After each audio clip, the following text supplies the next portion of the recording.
interest. And therefore, to cure that, Honorable Speaker, for those that may have been imposed ahead of the enactment of this bill, we are saying that we will create an interagency transitional committee that will be appointed by the Cabinet Secretary, and we have representation from the agencies and institutions that I have mentioned, including the Intergovernmental Technical Relations Committee, to be able to review all those that had been done before to make sure that they align with the greater national goals and interests. Honorable Speaker, in summary, let me not belabor this point because this is a very self-explanatory bill. In summary, this bill is very important, and I want to urge all members to support it. I know it's a bill that concerns our county governments, and therefore it will be going to the other house. And I do expect that in the interest, the greater interest of both our counties and our national government, that even when this bill finds its way to the other house, they will be able to pass it so that we create that complementary role of the two levels of government, not only to impose taxes, but also to ensure that the taxes that are imposed at the national government level are not duplicated at the local level through imposition of taxes, levies, and fees by our county governments. Equally, Honorable Speaker, that if there are certain fees, levies, licenses that are being imposed at the local level, at the county level by our county governments, they are not duplicated when we pass our tax laws and our finance laws, so that we avoid the elements of double taxation. Honorable Speaker, as I said, in conclusion, this bill gives effect to Article 209(5) of our Constitution to ensure that the taxation and other revenue powers of a county shall not be exercised in a way that prejudices national economic policies, the economic activities across our regions, in the country and across our boundaries outside the country in our region, does not in any way inhibit the national mobility of goods, services, capital, or even labor.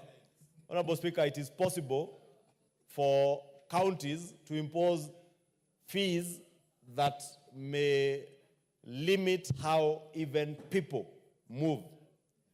And you may find in some counties you lack laborers who may do certain chores, Honorable Speaker, that probably because of cultural reasons, people from one county are not able to do, but they may be able to, through labor mobility, to move people from other counties. But you may find counties imposing restrictions on how even people move. Therefore, we want to ensure that there is national mobility of labor, capital, because for all our counties to be able to prosper and grow, there must be mobility of capital, there must be mobility of goods and services, and also labor, Honorable Speaker. And that is why those of us who never believed in the politics of dividing our country, be it along regional, ethnic, or even our county boundaries, Honorable Speaker, because we believe that the people, for instance, of Kilifi need the people of Kericho to feed them. The people of Kericho need the people of Kilifi probably to move their capital from the coast to go and invest in Kericho and grow food that can get back to feed their own people in Kilifi. And it is these issues that we are speaking to in this bill, Honorable Speaker, that we grow our country by allowing free mobility of both goods and services, capital and labor, that Kenyans from across all the corners of our country feel free to go and invest anywhere. Honorable Speaker, my last visit to Honorable Bensouda's county in Homa Bay, I was impressed by the beautiful beaches along the shores of Lake Victoria. And I was impressed that the people of Homa Bay are very aggressive in fishing. But I noticed there's a deficiency in tourist resorts along the beaches of Lake Victoria. And I imagined if these were the days when I had some money, I would have been a very good close friend of Honorable Bensouda to make sure she's able to give me part of her assets near the lake to invest in tourist class holiday resorts. Honorable Speaker, I know I'm using the Honorable Bensouda because I know how passionate she is in attracting capital to Homa Bay County to be able to provide employment opportunities for her young men and women in Homa Bay. And I had an evening with the Honorable Bensouda and Governor Gladys Wanga after the investment conference in Homa Bay County. And these two gracious and great ladies from Homa Bay County, these gracious ladies, Honorable Speaker, in Homa Bay County are doing great things. Governor Gladys Wanga, besides growing her own source revenue, and probably many governors should first pass through the National Assembly and hopefully be able to chair the Finance and Planning Committee like Governor Wanga. Governor Wanga is a former chair of the Finance and Planning Committee and also a former women rep in Homa Bay County. But because of her experience in the National Assembly, especially as chair of the Finance and Planning Committee, she has been able to move her own source revenue by leaps and bounds in a period of less than 2 years, Honorable Speaker. And I must take this opportunity to commend Governor Wanga, because she's not only raising own source revenue in a way that jeopardizes our national interests, she is raising her own source revenue in a way that promotes national interests, encourages labor mobility, encourages capital mobility out of other places into Homa Bay County. And I thank God that she has the support of very great and gracious members of parliament from Homa Bay County, because I was also impressed that the leaders in Homa Bay County, and I'm using Homa Bay County because it touched my heart and my being when I saw the kind of cooperation that they exhibited during the Homa Bay Investors Conference that we all attended and was televised across the country, for other governors to see and learn that when you work with members of parliament, when you work with your women rep, when you work with your MCAs, it is only for the benefit of the people who voted for you as a governor. And I want to encourage all governors to work with their members of parliament. I know there are those who are interested in running for county government seats.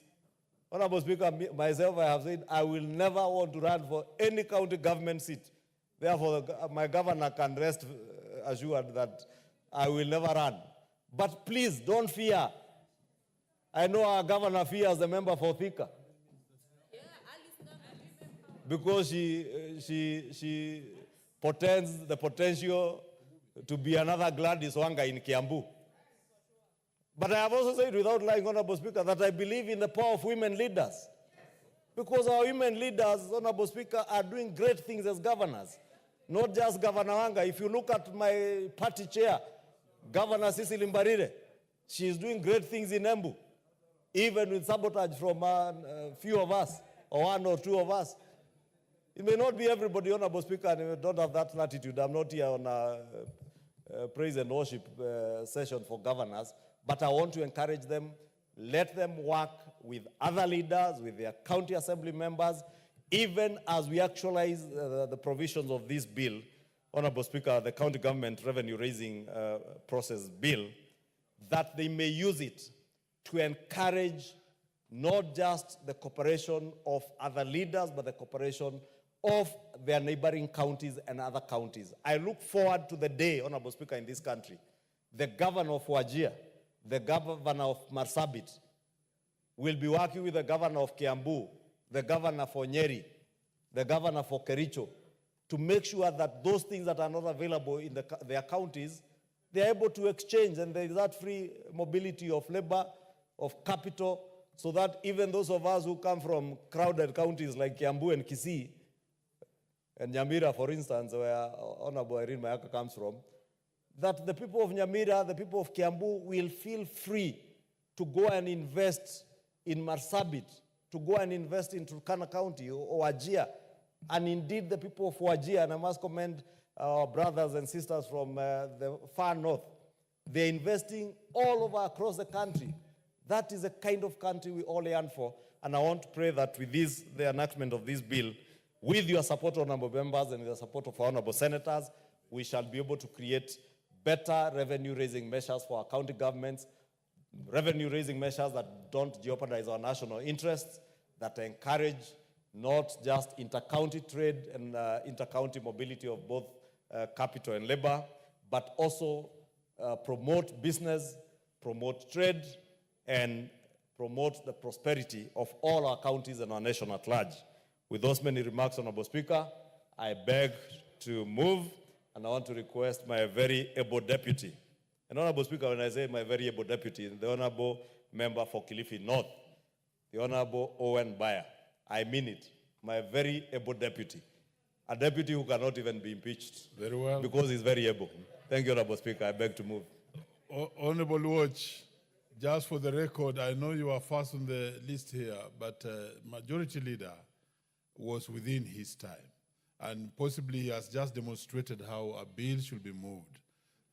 Not a situation whereby you have a bill and you just do it in 2 statements and you sit down. Proceed, Deputy Majority. Honorable Speaker, I thank you, and from the onset, I second this bill.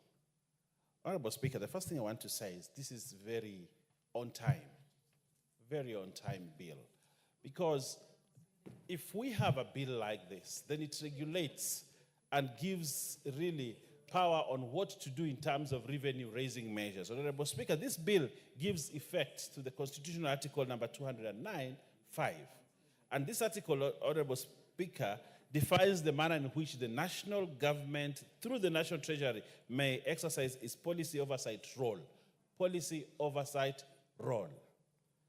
And it establishes the processes where the county governments may exercise their taxation authority. You know, there has been this idea that, national government may not oversight county governments. It is only the Senate that can do that. But when it comes to money matters, the money bill, the National Assembly has the power to exercise oversight authority and policy on county governments. And that is aptly done by this bill, Honorable Speaker. Because you see, Senate thinks it has the exclusive mandate to oversight the county governments. But this bill, Honorable Speaker, actually defines that the national government, the National Assembly actually has an oversight role in terms of policy on revenue-raising measures, and it establishes the process whereby the county governments may exercise taxation, because taxation is a money matter, and money matters have their residence in this house. Secondly, Honorable Speaker, this bill further regulates the exercises by county governments of their power to impose taxes, levies, and duties. If you look at this bill, Honorable Speaker, it does that. It regulates the exercise by county government of their power to impose. They have power to impose taxes, revenues, levies. County governments have power to do that. But then as a house, this National Assembly, Honorable Speaker, can regulate the exercise, and it has power to do that. Honorable Speaker, why am I saying this is a very important bill? This is a very important bill, and I'll give you a very good example, Honorable Speaker and members. There's a time the President chaired the Port Users Association meeting in Mombasa Port. Port users, all those people that use the ports in Mombasa. And I had the privilege, Honorable Speaker, to be in that meeting. And I think Honorable Badi was in that meeting. And I think Honorable Ichungwa too was in that meeting. But port users, the business people, even across Uganda and Rwanda and other countries, were saying that if you move a container from the port, it is in Mombasa County. So when it is leaving, Mombasa County will charge a levy. When it gets to Taita, Taita County will charge a levy.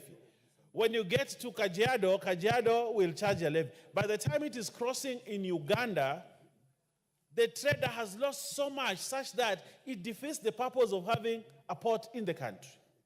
because there is no regulation on how to do it. And each county decides how much. And it was said that the Mombasa port had become too expensive to use. They'd rather shift to Dar es Salaam and other ports in the region, and not Mombasa, because counties were charging a lot of money. And if you have that container passing like 10 counties, then you have a problem. Honorable Speaker, I like the way Honorable Ichungwa put it. Sometimes counties can put levies in such a way they can jeopardize a country's progress. And Honorable Speaker, I want you to hear me on this. The housing is very important. Construction industry is very important. But you see, these raw materials that are used for housing come from certain counties. And if these counties just charge levies, they may make the building industry very expensive. For example, my county of Kilifi is known for having shellac and the material for making cement and clinker and all that. Now, if this county government charges high levies on clinker, charges high on shellac and on quarry dust and all those things, Honorable Speaker, so what happens to the price of cement in this country? The price of the cement in this country goes up. When it goes up... Or sand from Ukambani. Yes, or sand from Ukambani. So what happens to the construction industry when we want to grow it in this country? So it makes housing very expensive for you to construct. It even increases, because of demand for loans. Then you can even see that the interest rate of a country will go up just because counties are levying high charges. But this bill, Honorable Speaker, gives us the opportunity to regulate what counties are doing. We are not stopping counties from doing it, but we are saying, counties, please, as you're charging these levies, understand that you also have a national duty, not just a county duty, but a national duty to anchor the economy of the country very well by ensuring that the levies that you are levying are very good. Honorable Speaker, I'll give you another example.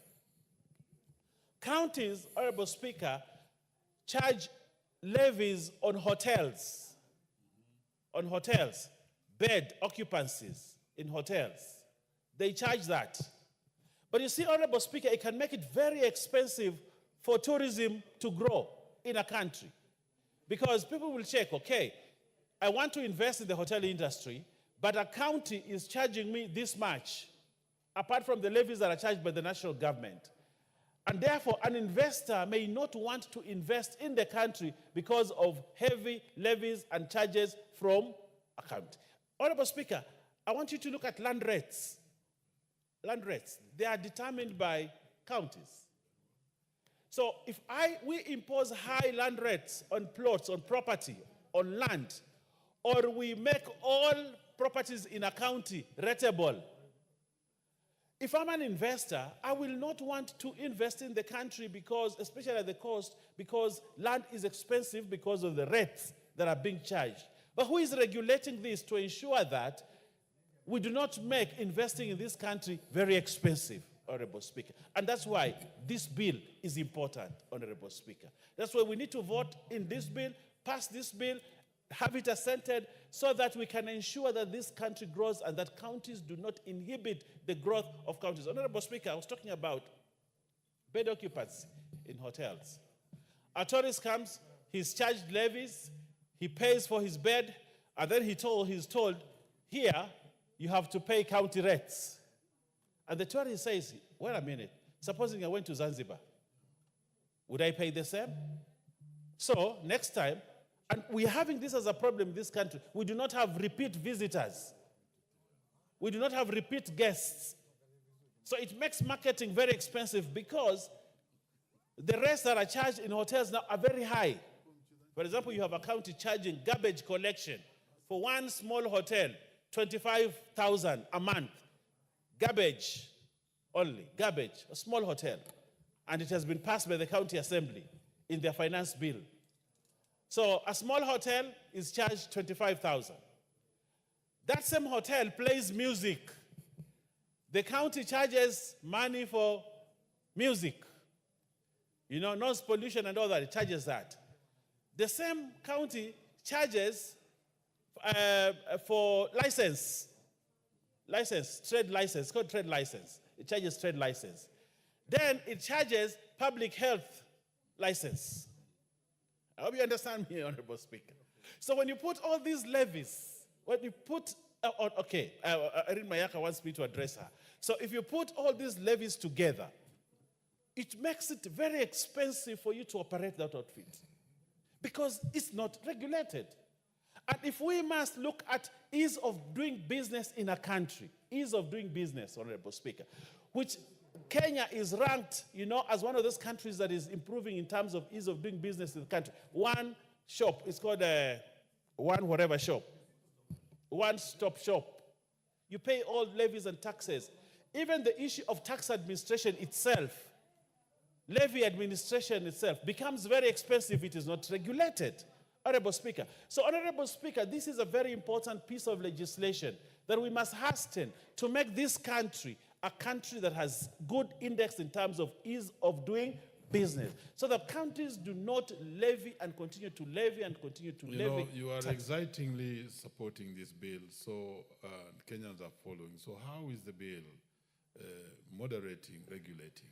So Honorable Excited. Speaker, if you go into this bill, Honorable Speaker, what it does, the bill provides for the definition of words or expressions used in the bill. That is one. Honorable Speaker, if you look at the bill, Honorable Speaker, I don't want to go into the clauses of the bill, but this bill makes it possible to harmonize taxes. It makes it possible to exercise Article 209(5) of the Constitution to ensure that we have a seamless way of taxation, both at the national government and at the county level. Honorable Speaker, I second this bill and I also support it. And I think it is high time we pass this bill to make Kenya a good investment destination, to make Kenya a destination that many people would want to do business here, including port users.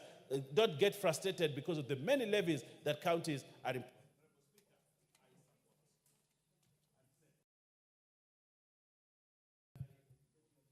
Put him on record to second. I second it, Honorable. I second, Honorable Speaker. Very well. Honorable members, I now propose the question that the county government's revenue raising process bill, National Assembly Bill number 11 of 2023, be now read a second time. The first bite goes to the Honorable Anthony Luoch. Thank you, Honorable Speaker, and I want to begin from the question that you asked the Deputy Majority Leader on what specific aspects of this bill the public would be interested to know would enhance the principles of taxation and the principle of finances set out under the chapter on finances. And Honorable Speaker, I just wanted to start by picking out two issues. First of all, is the role that it has delineated in terms of marking the delineation of the authority and jurisdictions of both the national government and the county government in respect of the duty to collect taxes. This is important because between the two levels of government, this bill therefore then puts a marker on the ground by saying that the primary duty for imposition of taxes, to levy taxes, lays with the national government. What it does is to delegate to the county government the role to levy taxes and puts limitations. And this has been clearly put, Honorable Speaker and members, under Clause 4. And it puts an overall oversight caveat that the county government shall, within 10 months of imposition or levying of taxes or putting proposals for collection of taxes, submit to the National Treasury or the Commission, and in this case, I would like to imagine that this is the Kenya Revenue Authority, the proposals that it intends to use for collection of taxes, levies, or fees. Honorable Speaker, one important point under Clause 4 that is very, very crucial, that these proposals will have to specify certain things that are key to prudent use of financial resources set out under Article 210 up to 200 up to 210. One of those is that there must be particulars of the authority under the county government that is going to collect tax. Why is this important? It is important that we know what mechanism or entity or organ is entrusted to collect tax. You have a situation in which county governments will engage private companies to collect fees for them, fees which we do not know how, to what extent, how much, and how they are remitted. It actually says here that other than specifying who is the collecting entity, the method likely to be used in enforcing compliance, the compliance burden on taxpayers, and more importantly, what is the impact on individuals and businesses.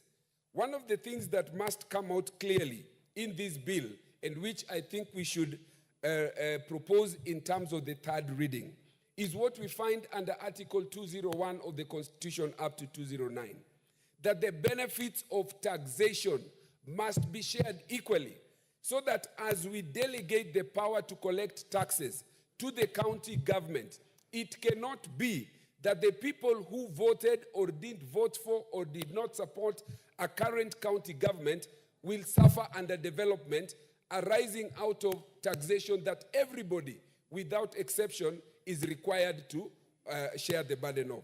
So the benefits and distribution of the county government levies and fees that are collected must percolate down to the every corner of the ward.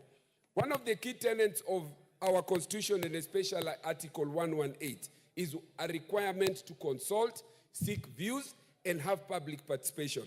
Right now, the National Assembly is embarking on an amendment to our finance bill, and it is important to note that very, very extensive public participation is required to be conducted.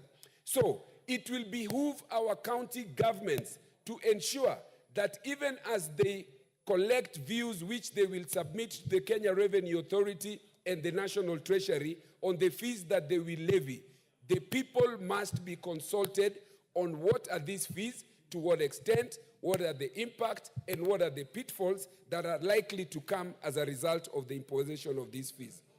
One other clause that I found very interesting also is a provision under Clause 5 on waiver and variations. The caveat in this is what needs to interest us. Under the collection of taxes, one of the things that we have come to deal with in this parliament, whether it was waiver of importation of sugar, importation of this, or importation of fertilizer, is the arbitrariness in which... What's your point of order, the Honorable Member for Bomola? Mr. Speaker, this is a house of rules, and we have protocols that guide how we dress.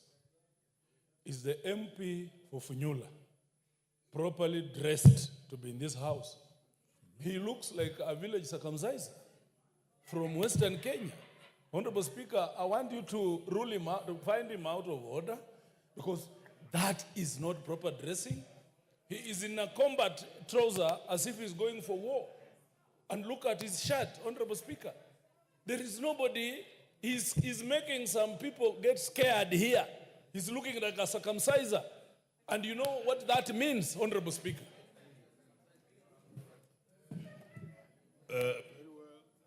Honorable Member for Bomola, I am looking at the MP for Funyula from where I am, and I can see the only unique thing about him is that he's dressed in famous KANU shirt, and I think he's joining the KANU party. The rest of what you are saying, if that's how circumcisers look like, then they are not that dangerous. Proceed, Honorable Luoch. Honorable Speaker, I was on Clause 5 on waivers and variations, and I was bringing to the attention of this House how notoriously the power to issue waivers has been misused, especially on questions of importation. This bill says that whenever it is that the county government is going to embark on issuing any waivers or giving variations on licenses, it must indicate, one, the reasons for the variation, the economic impact of these variations, and a record must be put into place so that there is a public record what were the justifications as to why the waivers and the variations were imposed. It must not be that variations are used to take away what essentially would otherwise have been revenue that is accruing to the county government and then ending up in the pockets of rich business people, which eventually will find themselves into the pockets of county government officials. Honorable Speaker, the last point that I wanted to say is that one of the things that is important about this bill is to guard against what you call the principle of double taxation. Honorable Speaker, the principle of double taxation has been defined as the levying of tax by two jurisdictions on the same income, persons, or financial transactions. This is important, Honorable Speaker, on the first point that I made, that there must be an oversight entity between the national government and the county government. The reason why we must guard against double taxation is also so that to avoid the inhibition of people who want to enter into business, whether they are people who are startup, young people, or foreigners who want to enter our jurisdiction and therefore would be stopped from coming into the country to invest because of double taxation. Honorable Speaker, this is an otherwise good bill. The final point that I want to make is that in the laws that we have under Article 94.5, 94.5 says that nobody or entity has the power to make law other than Parliament. This then means that even the county governments, whatever it is they do in terms of variations, in terms of waivers of fees, these must find themselves into the assembly or the National Assembly so that we have an opportunity to put our stamp on authority on these before they become law. Otherwise, I support. Thank you. The Honorable Mishi Mboko. Thank you, Honorable Speaker. Honorable Speaker, I stand to support this bill, the County Government Revenue Raising Process Bill 2023. Honorable Speaker, this bill tends to give effect to Article 2095 of our Constitution, Honorable Speaker.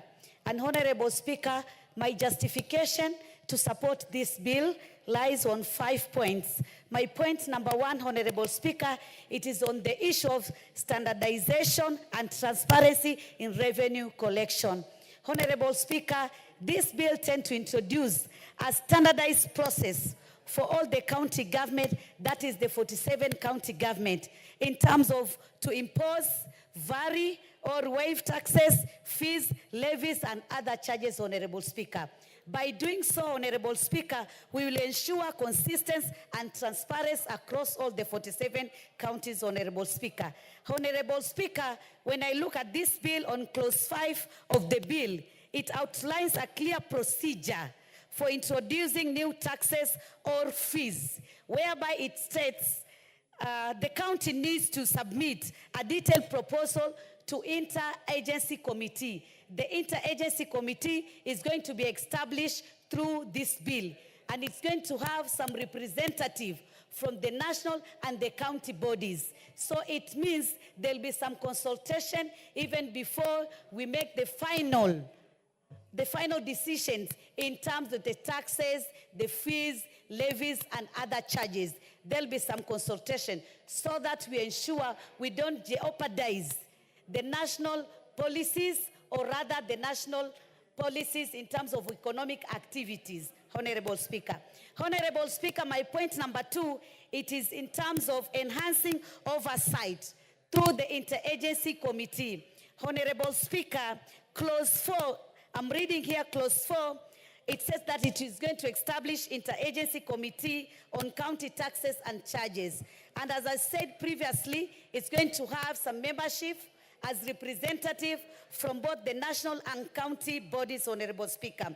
This committee is going to review and it's also going to approve all fees and charges imposed by the county government to ensure that they are fair, they are justified, and also they are in line in national economic policies and more so in national economic activities, Honorable Speaker. By doing so, Honorable Speaker, we'll also avoid duplication in terms of taxation. In doing so, Honorable Speaker, we'll also assist Kenyans not to be burdened by taxes which are unrealistic, Honorable Speaker. Honorable Speaker, my third point, it is on the issue of improved economic impact assessment, Honorable Speaker. Honorable Speaker, this bill mandates the county government to do a thorough assessment in terms of economic impact on the issue of revenue collection and the processes, Honorable Speaker. Honorable Speaker, if I look on clause 5.2e, which require counties to provide details on estimated revenue to be collected, the economic impact on individual, we need to know how does it impact on the individual, how does it impact on the businesses, how does it impact on the national, in terms of the economic in the national level, Honorable Speaker. Honorable Speaker, this will also lead to informed decision-making and help to prevent the implementation of counterproductive revenue measures. We have seen some counties are putting some measures in terms of revenue collection, but at the end, the result is negative, or at the end, the result is not favorable. So it's like there is sort of a component of regulation to ensure that any measures we are putting, we are sure that these are the correct measures which they are going to give a very productive results. Honorable Speaker, my other point is alignment with constitutional and legal framework. As you know, Honorable Speaker, this country is being governed by the rule of law. We have the Constitution and we have other related laws. And today, if you're going to have some processes which go against our Constitution or rather other related laws, then Kenyans are very much enlightened. Anybody will just start some litigations to ensure that everything is complied as per by the Constitution and the rule of law, Honorable Speaker. Honorable Speaker, my last point, which I want to say about this bill, it is addressing current challenges in county revenue collection, Honorable Speaker. Honorable Speaker, as we know that we have different challenges in our county government in terms of revenue collection, or rather raising the revenue. And one is weak revenue administration structures. Do we have the correct structures? Are the structures effective? Are the structures follow the rule of law? Are they following the Constitution? Are they following the related laws, Honorable Speaker? And most of the counties, you'll see that the structures are just there. All structures from the terms of municipality until today. And when you look at that, it is not effective, and the revenue which are being raised are not maybe what is being targeted, Honorable Speaker. Honorable Speaker, furthermore, it supports the implementation of the national policy to support enhancement of county government's own source of revenue, because we need to know what kind of resources do we have as a county. You cannot put a target that this is what I'm going to collect, and yet the resources you have, they are limited. Or rather, maybe the resources you have, they don't generate the income we are anticipating. So whenever we are putting a target, we need to be very optimistic that these are the targets we are putting, and again, we have the resources available which can generate this kind of income, Honorable Speaker. Honorable Speaker, this bill will also assist in avoiding a lot of corruption and the loopholes and the gaps in terms of collection, raising, imposing the taxes, the levies, the charges. And we also ensure that as Kenyans, they're not going to be burdened. Just a day, maybe a county government will just woke up in a day and say, today we are raising this kind of a levy, or we are raising this kind of a charge, without any proper procedure, without any good public participation, so that Kenyans can be aware what is happening, and then they prepare themselves to pay that increment in terms of the levy, charges, or the taxes. I support this bill, Honorable Speaker. The Honorable Bernard Kitur, Nandi Hills.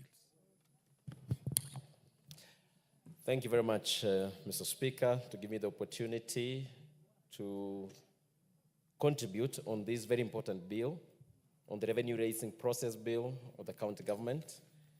First of all, Mr. Speaker, this is a very timely bill in that it breathes life to Article 209, continues to build on it, on how the county governments can, working with the national government, on revenue-raising measures.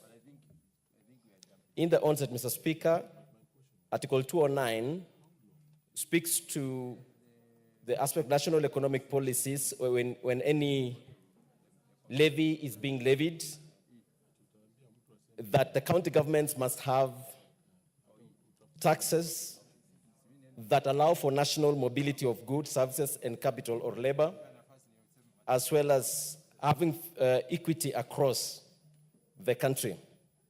Mr. Speaker, when I mentioned that this bill is timely, is because we've witnessed several times where various counties do impose levies and taxes for goods and services that makes business very expensive. You are moving, for instance, from Mombasa to Nairobi, or when you have businesses like of branding of your vehicles, when your vehicle goes from Nairobi to the next county, they are told that you are being levied, or you are being taxed, or you are being charged for having not paid for the same in the next county. So I think the time has come, and indeed rightfully so, that at such time like this, we have a bill that is going to create harmonization of how taxes are being imposed by the county governments. Mr. Speaker, there will be no more haphazard imposition of taxes. In that, when any county will want them to impose a tax, there will be a set out means where you have to explain the reasons why you want to impose those taxes, fees or levies, or charges, so to say, amongst many other things that you have to be able to explain. And not only that, you have to submit to the National Treasury. The creation of the Interagency Transitional Committee, which to me is very representative, having the National Treasury officials, the Commission of Revenue Allocation, Intergovernment Relations and Technical Committee, which of course has been working to actualize what had been placed forth for the, between the county government and national government on how they work, the Council of Governors, and the Kenya Revenue Authority, which has been a body that has been exercising taxes for all this time. When all these agencies now will be working to make sure that any tax that any county is imposing has been harmonized, will create a level playground for this nation in terms of the taxes. I'm also impressed by the fact that we have a 2-year period in which this agency will be, this committee is given to be able to harmonize all the various counties' taxes and levies, upon which, of course, if they are not able to finish their job, they can still be extended for, but just gives an indication that in under 2 years or so, we are going to have a very harmonized tax regimes or levy regimes in various counties in our country. Mr. Speaker, that to me means a lot. Equally, Mr. Speaker, there have been cases where we've seen county governments sometimes where, of course, in number 6, where a county government may engage Kenya Revenue Authority or any other designated persons in collecting these revenues. We've witnessed in several counties, sometimes there are till numbers and pay bills that have been created for various things. Sometimes we've been told some of those payments are being rerouted into private entities. These are some of the things that this bill is surely going to cure. Mr. Speaker, I want to also mention the bit of the transitional provisions where it says within 3 months upon commencement of this act, county government shall submit a list of all taxes, all the fees and charges imposed prior to the commencement of this act to the Cabinet Secretary for the onward transmission to the Interagency Transition Committee. What then this means, Mr. Speaker, is that any of those taxes or levies or fees that have not been meeting the Article 209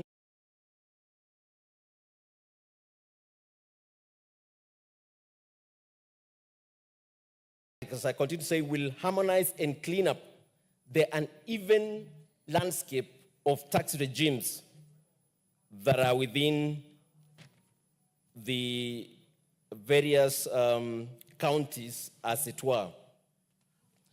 To that end, again, Mr. Speaker, the aspect of waivers and variations. Indeed, Mr. Speaker, these are things that we had in the past where there have been waivers that have not been well, articulated for. Sometimes it's done not on a proper policy, objective manner. In this part, Mr. Speaker, there are no tax or license fee. There will be no waivers unless a record is provided as to why those waivers are being done. And these are reported to the Auditor General within 3 months when these waivers have been granted. So essentially then, it will mean that any waiver that needs to be done there's a process, a procedure in which it has to be followed. And it must also, of course, explain the economic impact of such variations or waivers, including potential shifts in tax burden and benefits. So any variation going forward, any waivers that has to be done must have an equitable manner. It will not be on the whims of feelings or those in the political class. It shall be standardized.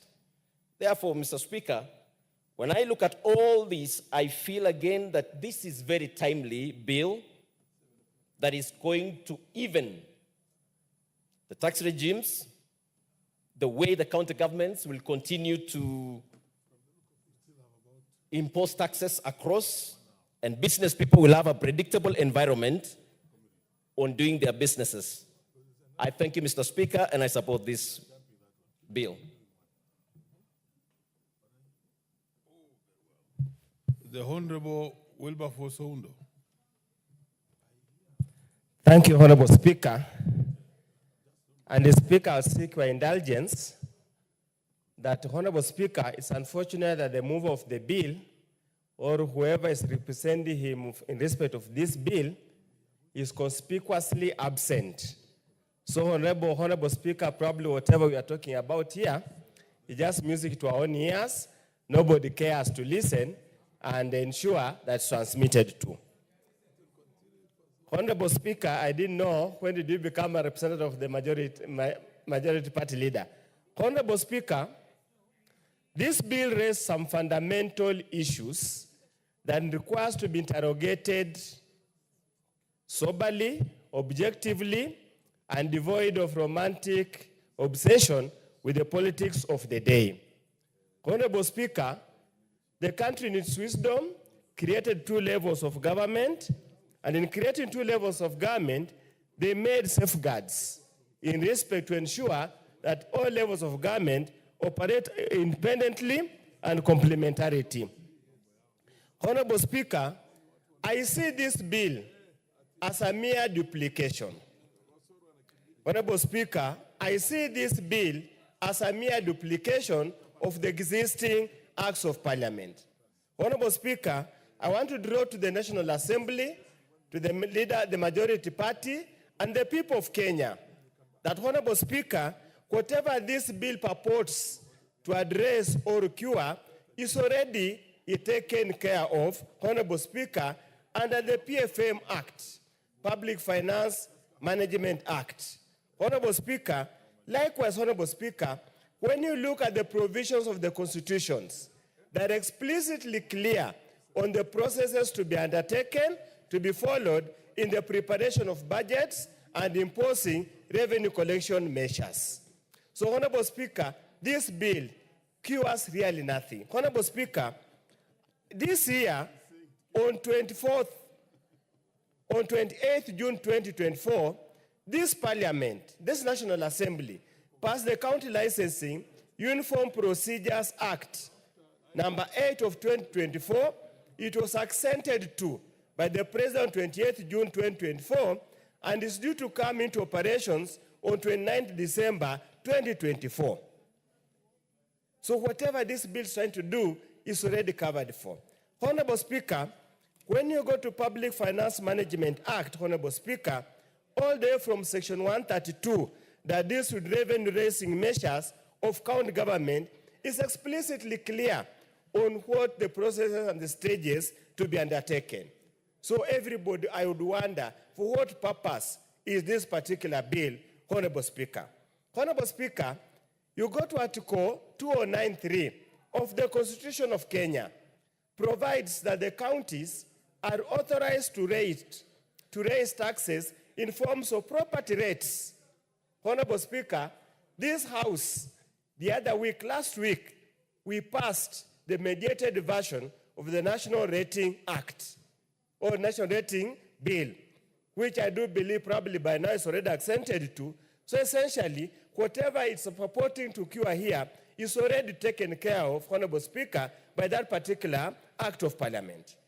Honorable Speaker, the other areas the county governments are authorized to levy taxes or interest or anything is in the amount of entertainment taxes and others that by legislation might permit.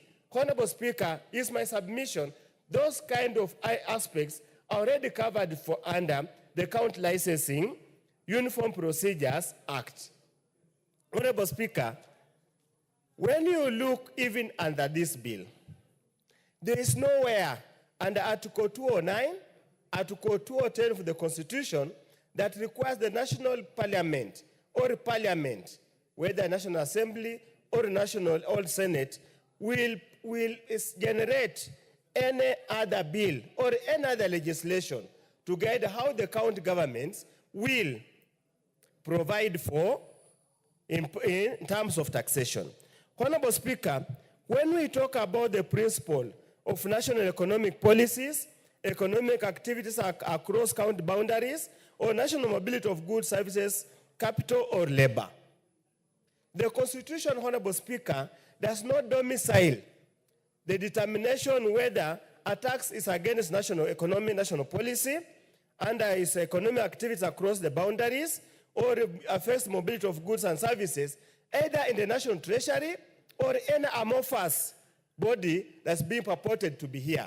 Neither does it reside that powers under the Commission of Revenue Allocation, Honorable Speaker. Honorable Speaker, then the most hilarious part of the bill, let me say so, Honorable Speaker, is clause 8 of the bill that purports to create something called an interagency transition committee to review the taxes, charges, and fees envisaged under Section 7 of this Act. And Section 7 of this Act says the taxes that have been imposed will be taken to be taxes properly imposed. And they were imposed in compliance by legislation as provided for under Article 2095 that allows any taxes imposed in this country must be by legislation.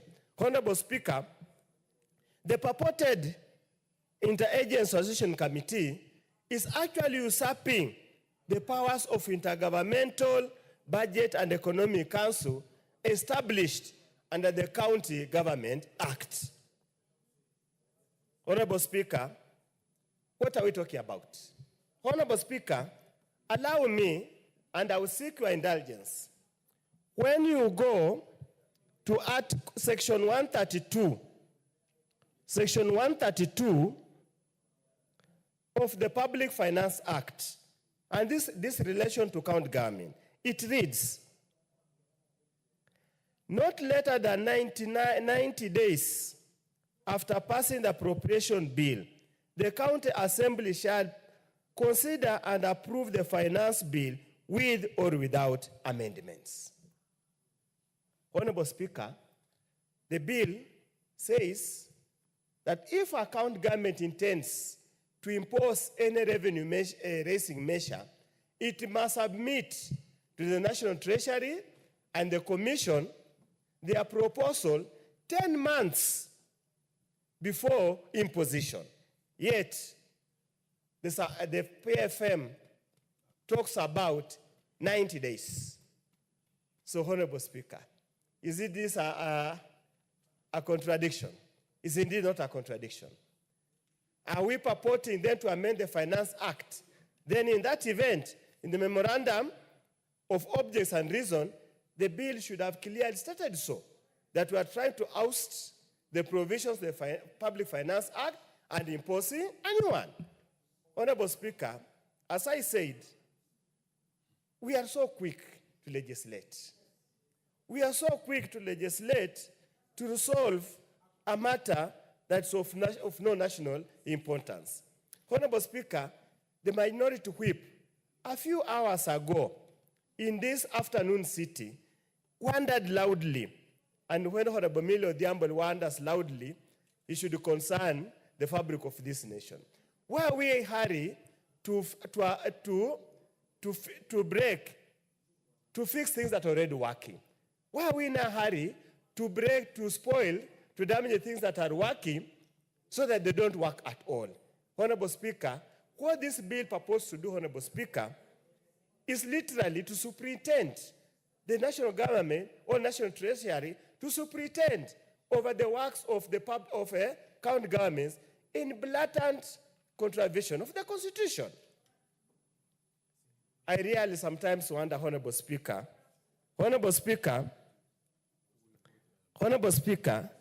it is important, Honorable Speaker, that we truly, then Honorable Speaker, just give me a second.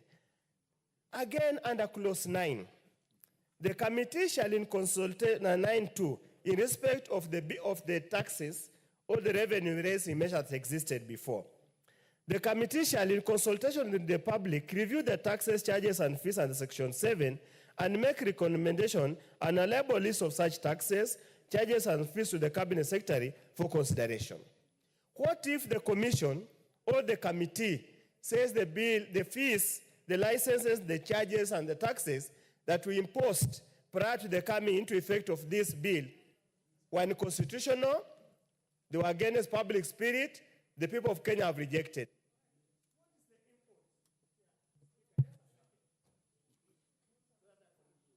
No, you have had your bite. Honorable Hunde, you have had your bite, 10 minutes. That's strong, and you have made your point. Very strong case. Let's hear from the Honorable Muge.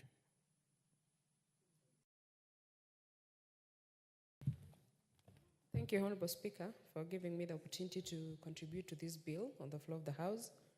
Honorable Speaker, as it has been outlined in the introduction of the bill, the purpose of this bill, Honorable Speaker, is to be able to regulate the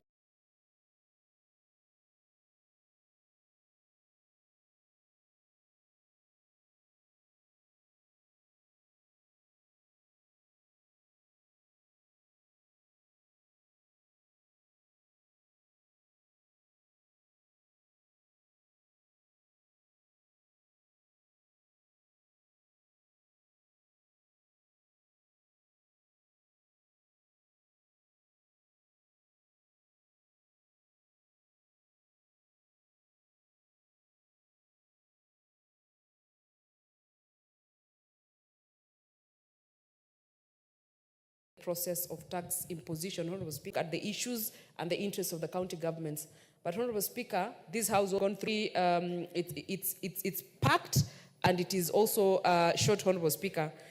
This particular bill, having gone through it, does not set specific taxes that the county government has to levy or impose, Honorable Speaker.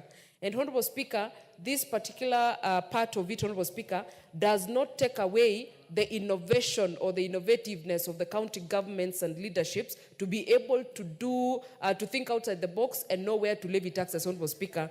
This bill, Honorable Speaker, to me, is actually speaking to the process with a view of ensuring that the tax imposition, Honorable Speaker, be it in the national government or the county government, Honorable Speaker, or by the county government, is not only standard, Honorable Speaker, but it is friendly and is conforming, Honorable Speaker, to the Constitution, Honorable Speaker. Honorable Speaker, when I look at this bill, Honorable Speaker, I have noted that it has endeavored to define several words, Honorable Speaker. Honorable Speaker, I happen to have an opportunity to have served in the County Assembly, Honorable Speaker, previously.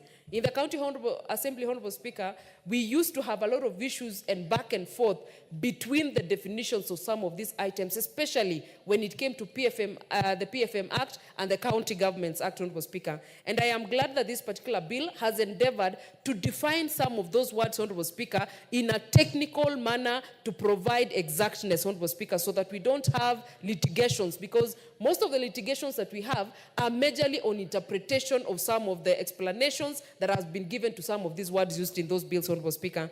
Honorable Speaker, the provision of the process in terms of the tax introduction and other measures, Honorable Speaker, has been given some timeline that it has to be produced 10 months before the financial year commences, Honorable Speaker. Honorable Speaker, there has been a problem with budgets in the county governments.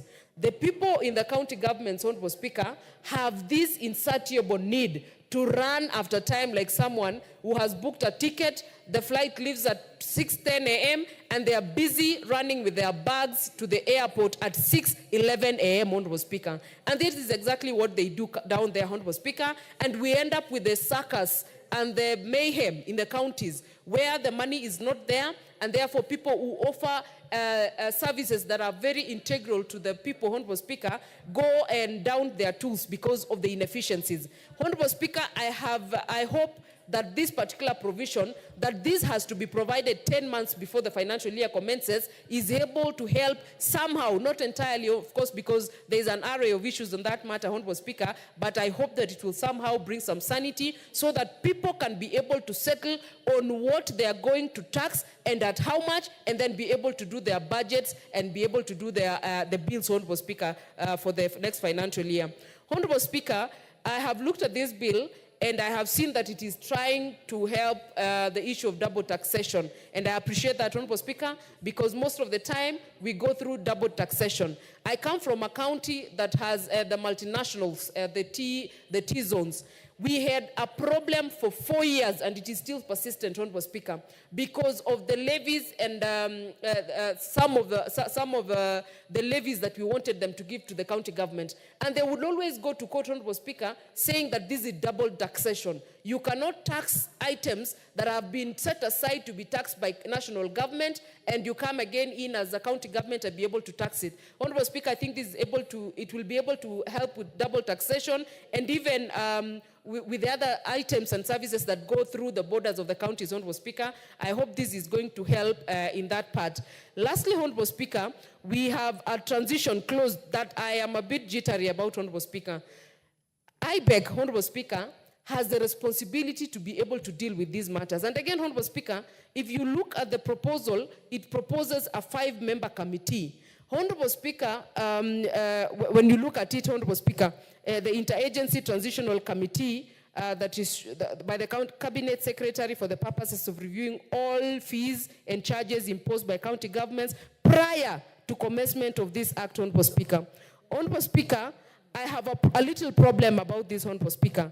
As much as the Intergovernmental Relations Technical Committee, that in its sense, Honorable Speaker, is able to relate the national government and the county government is here, I still feel a bit inadequate in this particular provision, Honorable Speaker. And of course, I would like to see if we are then able to amend this particular part so that it can make more sense and does not look like it is overstepping, Honorable Speaker. Of course, there's some wisdom in it, but I don't entirely agree with it, Honorable Speaker. Lastly, Honorable Speaker, there are so many loopholes in the county governments in regards to taxes. And I appreciate the governors who have done their bit in ensuring that they're able to make maximum use of the local own source revenue, Honorable Speaker. Honorable Speaker, each of our counties has the capacity and the ability to run most, if not all of their programs, Honorable Speaker, using the own source revenue. If only, Honorable Speaker, we are able to seal the loopholes between collection and use of this particular taxes, Honorable Speaker. And I think these are responsibilities to the county governments and the leaderships that they should be able to see those loopholes. And Honorable Speaker, if that happens, it is going to reduce the pressure on the shareable revenue from the national government. It is going to reduce the pressure, Honorable Speaker, on the demands, some that are unsubstantiated on the national government, Honorable Speaker, and the Treasury. All in all, Honorable Speaker, I support this bill, apart from that small reservation I have in regards to clause number 8 that speaks to the Interagency Transitional Committee. I support it, and I hope it goes to fruition so that we can be able to have better processes in collection of revenues in our counties. The Honorable Zamzam Chimba. Asante sana Mheshimiwa Spika, na mimi niweze kutoa mchango wangu kwa bili ambayo imeletwa hapa bungeni. Mheshimiwa Spika, Mheshimiwa Spika, kwanza nimeangalia vipengee ambavyo vinazungumzia mambo ya waiver ya kutoa msamaha. Mheshimiwa Spika, Mheshimiwa Spika, naona bili hii inapinga, na mimi nataka niseme hivi: ukienda katika hizi counties zetu utapata ile fine inakuwa nyingi sana, hata kushinda ile ambayo mwananchi alikuwa anafaa kulipa. Mheshimiwa Spika, kwa hiyo mimi nilikuwa nasema kuna sheria ambazo tuweza kwanza kuziweka za kuweza kuregulate hii kwanza, kabla tuweze kutoa haya mambo ya kusema kuwa waiver iweze kuondolewa. Mheshimiwa Spika, manake tukiifuata kwa wakati huu utapata Mombasa pengine tax yao wameweka juu, unapata Lamu pengine iko chini, yani hawana ule yani tuseme kufanya kitu kwa upamoja. Mheshimiwa Spika,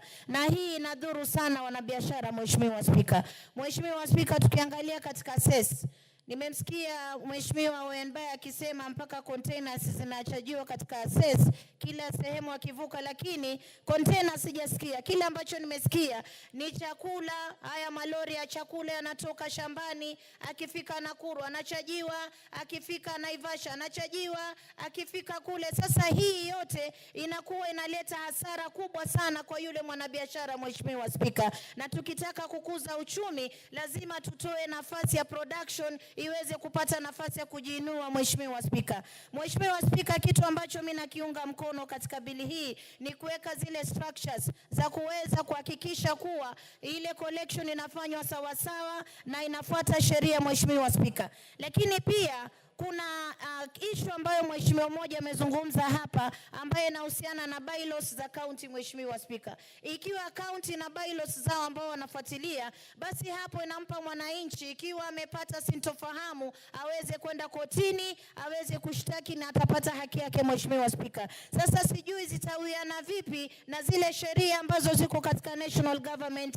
Mheshimiwa Spika, Mheshimiwa Spika, jambo lingine ambalo mimi nataka kuzungumzia Mheshimiwa Spika, juzi nimeona watu wakilalamika, na hasa nitazungumza wakazi wa Mombasa. Mheshimiwa Spika, wamelalamika wakisema kuwa wameletewa public participation wakati ambapo tayari ile tax ishaongezwa tayari. Mheshimiwa Spika, kuna mtu alikuwa anasema walikuwa wanalipa ile license 26,000, akiangalia kwa system tayari imefika 40, na wakati ambapo public participation haijafanywa. Mheshimiwa Spika, kwa hiyo mimi ningesema sio Mombasa tu, inatendeka sehemu nyingi, na mimi ningependa kusema hivi: uchumi umekuwa mgumu sana, na kabla tufanye jambo lolote katika counties tuhakikishe kuwa sheria inatumika. Public participation ifanzwe kwanza, uone maoni ya wananchi. Kama juzi nimeona chair wetu wa finance anazunguka Kenya nzima yale masala yetu ya finance bill. Mheshimiwa Spika, kwa hiyo inatakiwa ifanzwe hivi kwanza kabla ya kuongezewa, na mimi nasema hii yote imeletwa na utepetevu katika county zetu, wakati ambapo pengine mtu aweza kuona pengine amecharge taxes nyingi sana kuleta katika serikali, wakati ambapo wananchi wanaumia kule chini. Mheshimiwa Spika, tukiangalia tuone kama kwa mfano, kabla hujafanya waiver, ile fine ulikuwa umeipiga pesa ngapi? Ikiwa pengine alikuwa anafaa kulipa 7,000 kwa mwaka, usimpigie fine 21,000 ambao ni mara 3 ya ile Mheshimiwa Spika. Ongeza kama ni 1%, something that is very reasonable. Sio kitu ambacho unafinya mwananchi alafu sheria ije imfinye zaidi ili aweze kulipa ile fine. Manake hapa kunaelezewa kuwa watoe sababu ya kumtolea mtu waiver. Mheshimiwa Spika, Wakenya wana matatizo mengi. Mtu anaweza kuwa muda umefika wa kulipa lakini hajapata zile pesa kulipa. Kwa hiyo akiongezewa fine ambayo ni kidogo, ambayo iko reasonable, hiyo tunaweza kuzungumza katika bunge hili tukasema wacha tuwape mwanya wa kuweza kukusanya zile fine bila kutoa waiver. Mheshimiwa Spika, lakini fine unapata ziko nyingi zaidi ya ile pesa ambayo fedha ambayo ilikuwa nafaa alipe. Mheshimiwa Spika, na mimi nasema hivi, Kenya inahitaji ushuru ili tuweze kujenga taifa.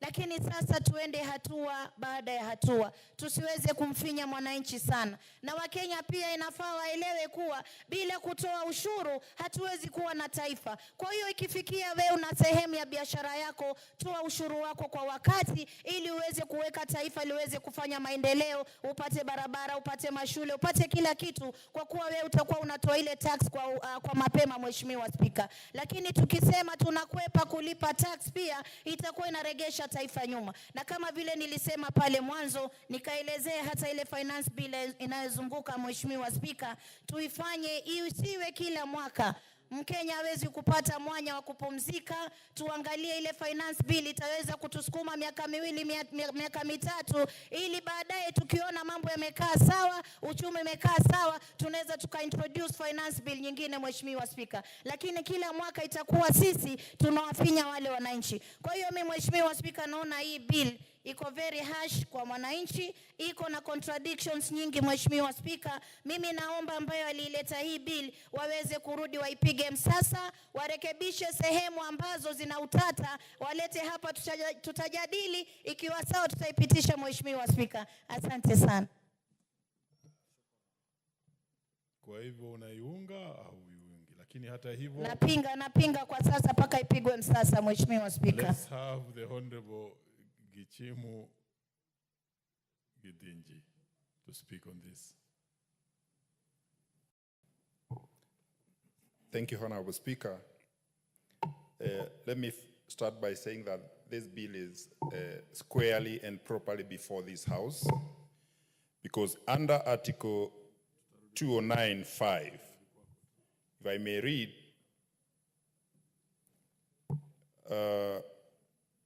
the taxation and other revenue-raising powers of a county shall not be exercised in a way that prejudices national economic policies, economic activities across the county boundaries, or the national mobility of goods, services, capital, or labor.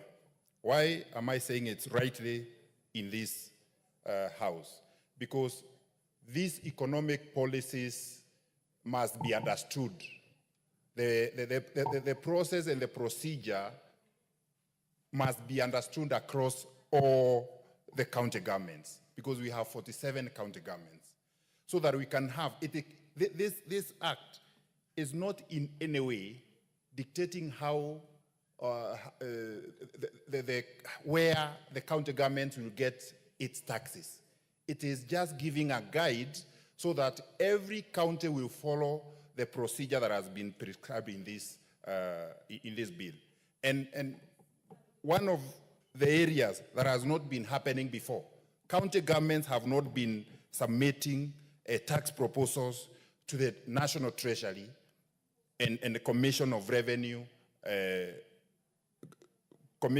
Revenue Allocation. And this is a very, very important aspect, so that even as the county governments proceed and make taxations and collect, raise their revenues, the national government, which is the custodian of national policies, is also aware or even Kenyans and wananchi and residents of that country are aware where our taxes will be applied, yeah, and how they will be collected, so that that uniformity is exercised across the country.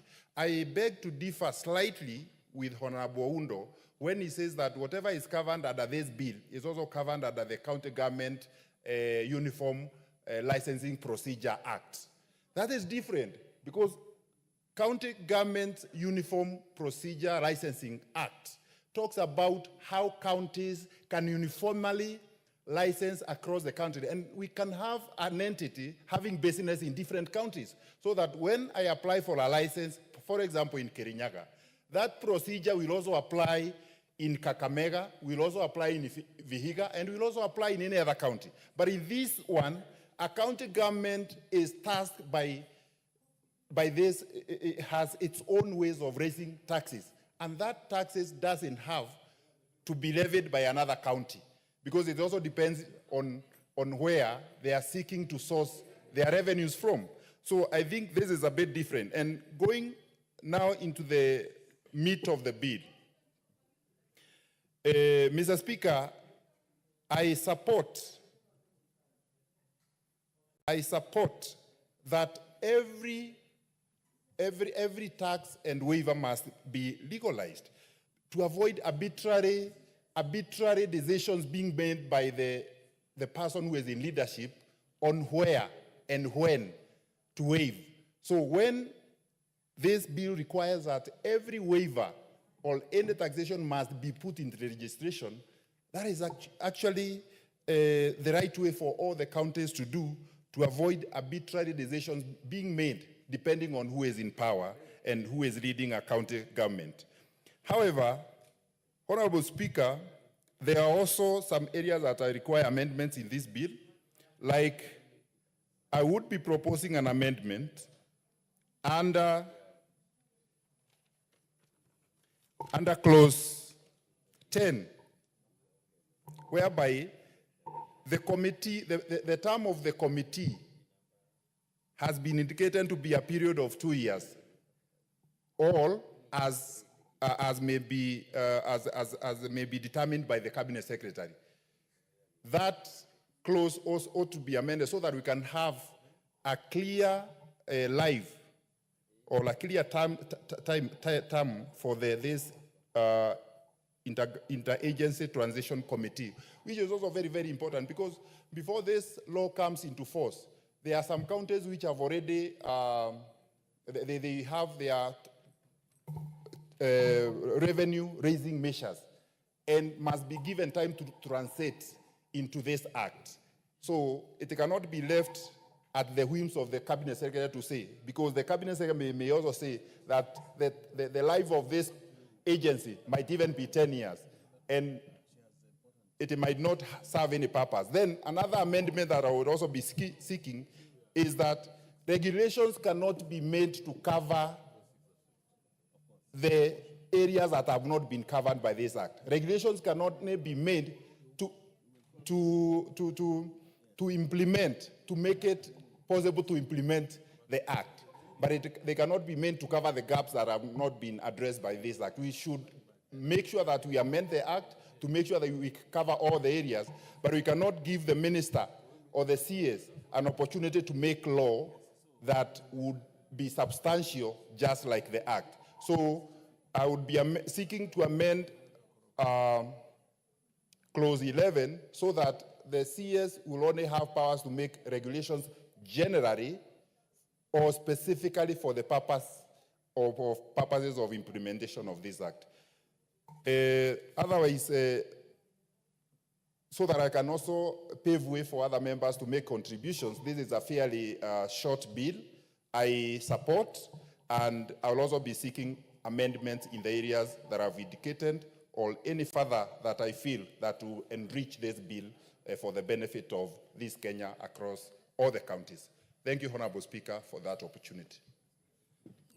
Very well, and you being a lawyer, I used to be very keen about debates. I thought somebody should speak on legislation in retrospect. But let's hear the Honorable Badi on this.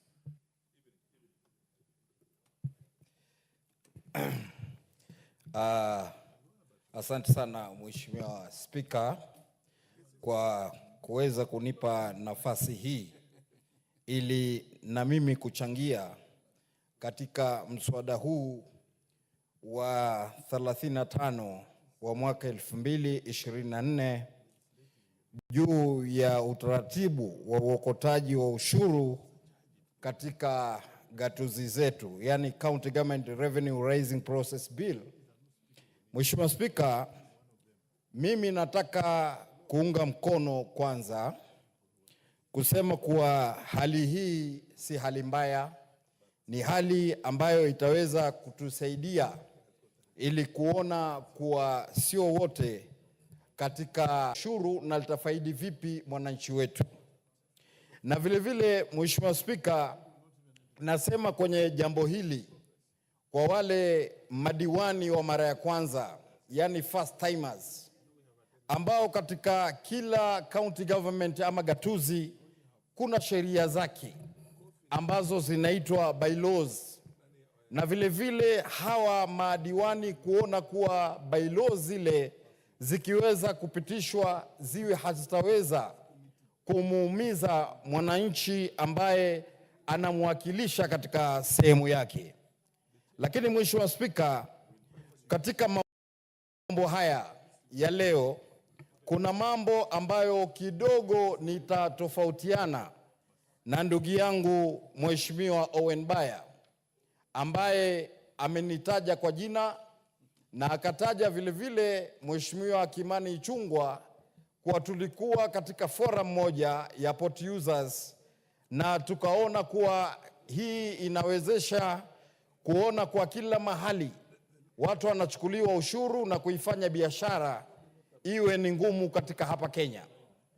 Mheshimiwa Spika, nataka kumwambia sana ndugu yangu Mheshimiwa Owen ya kwa kuwa sisi kama county government ya Mombasa mpaka dakika ya leo bado tuna demand na bado tunaomba ya kusema kuwa ni haki yetu tuweze kupata ushuru unaotoka katika bandari ya Mombasa, kwa sababu leo hii kule Amerikani kuna bandari inaitwa Long Beach ambayo inalipa pesa kwa municipality ya hapo. Kule Afrika Kusini kuna bandari inaitwa Durban Port, municipality yao inaitwa eThekwini ambao wanalipa pale hivi. Kila mahali ukiangalia ni Antwerp ama mahali kwingine watu wanalipa. Kwa hivyo Mombasa kama port city na wao wana haki ya kuona kuwa wapate ushuru ili kuona kama vile nchi nyingine zinavyoweza kupata ushuru kama port cities katika sehemu zao. Kitu ambacho Mheshimiwa Owen amekitaja na nataka nikirekebishe. Katika wale wanaotumia bandari, kontena ikiletwa, kuna mambo ambayo watu wanachajiwa mara mbili. Katika mara mbili ni double judgment. Katika chaji hiyo moja inaitwa terminal handling charge ambayo ni kuinua mzigo, yalipo KPA na vile vile yalipo katika shipping line. Kuna charges nyingine Mheshimiwa Spika ambayo inaitwa delivery order fee. Hii ukileta container unapewa kitu inaitwa bill of lading, kumaanisha kwa wewe ndiyo mmiliki halisi. Leo ukifika katika shipping line wasarenda bill of lading in return ya kupawa kitu inaitwa delivery order kwa bei ambayo ni $80. Hizi ndizo vitu ambazo Mheshimiwa Spika zinafanya biashara inakuwa juu. Na ndio leo tukiangalia biashara tulikuwa nayo hapa Kenya, kutoka Goma, kutoka Butembo, kutoka Kinshasa, kutoka Lubumbashi, kutoka Kampala, kutoka Rwanda, lakini wengi wanakimbia katika poti ya Dar es Salaam kwa ajili Dar es Salaam wameondoa THC, sasa wanalipa peke yake. Dar es Salaam sasa wanaondoa delivery order fee, inaonesha mtu akipeleka bill of lading yake ajulikana hii ni mali yake mwenyewe. Lakini jambo la muhimu ambalo mimi nataka kulisema, katika uokotaji wa ushuru ni lazima kuwe na regulation. Tusiache tu leo katika serikali zetu za gatuzi kesho na kesho kutwa kusema tunachaji hii, tunachaji hii na tunachaji hii. Na leo nataka nizungumze nikiwa mjumbe, na vile vile nizungumze kwa namshukuru Mungu alinipa bahati ya kuweza kuhudumu kama diwani.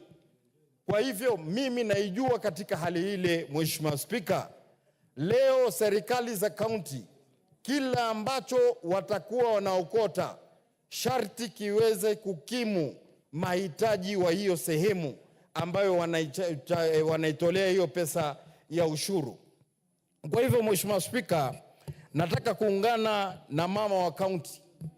Mama Zamzam alisema ni muhimu watu walipe ushuru kwa sababu serikali haiwezi kwenda bila kulipa ushuru. Ushuru ni kujitegemea. Hata Mheshimiwa Spika, katika ile michezo ya East Africa ambayo inakuja Afrika Mashariki, wabunge wote wakifika Mombasa waangalie kile wanachotumia pia walipe ushuru.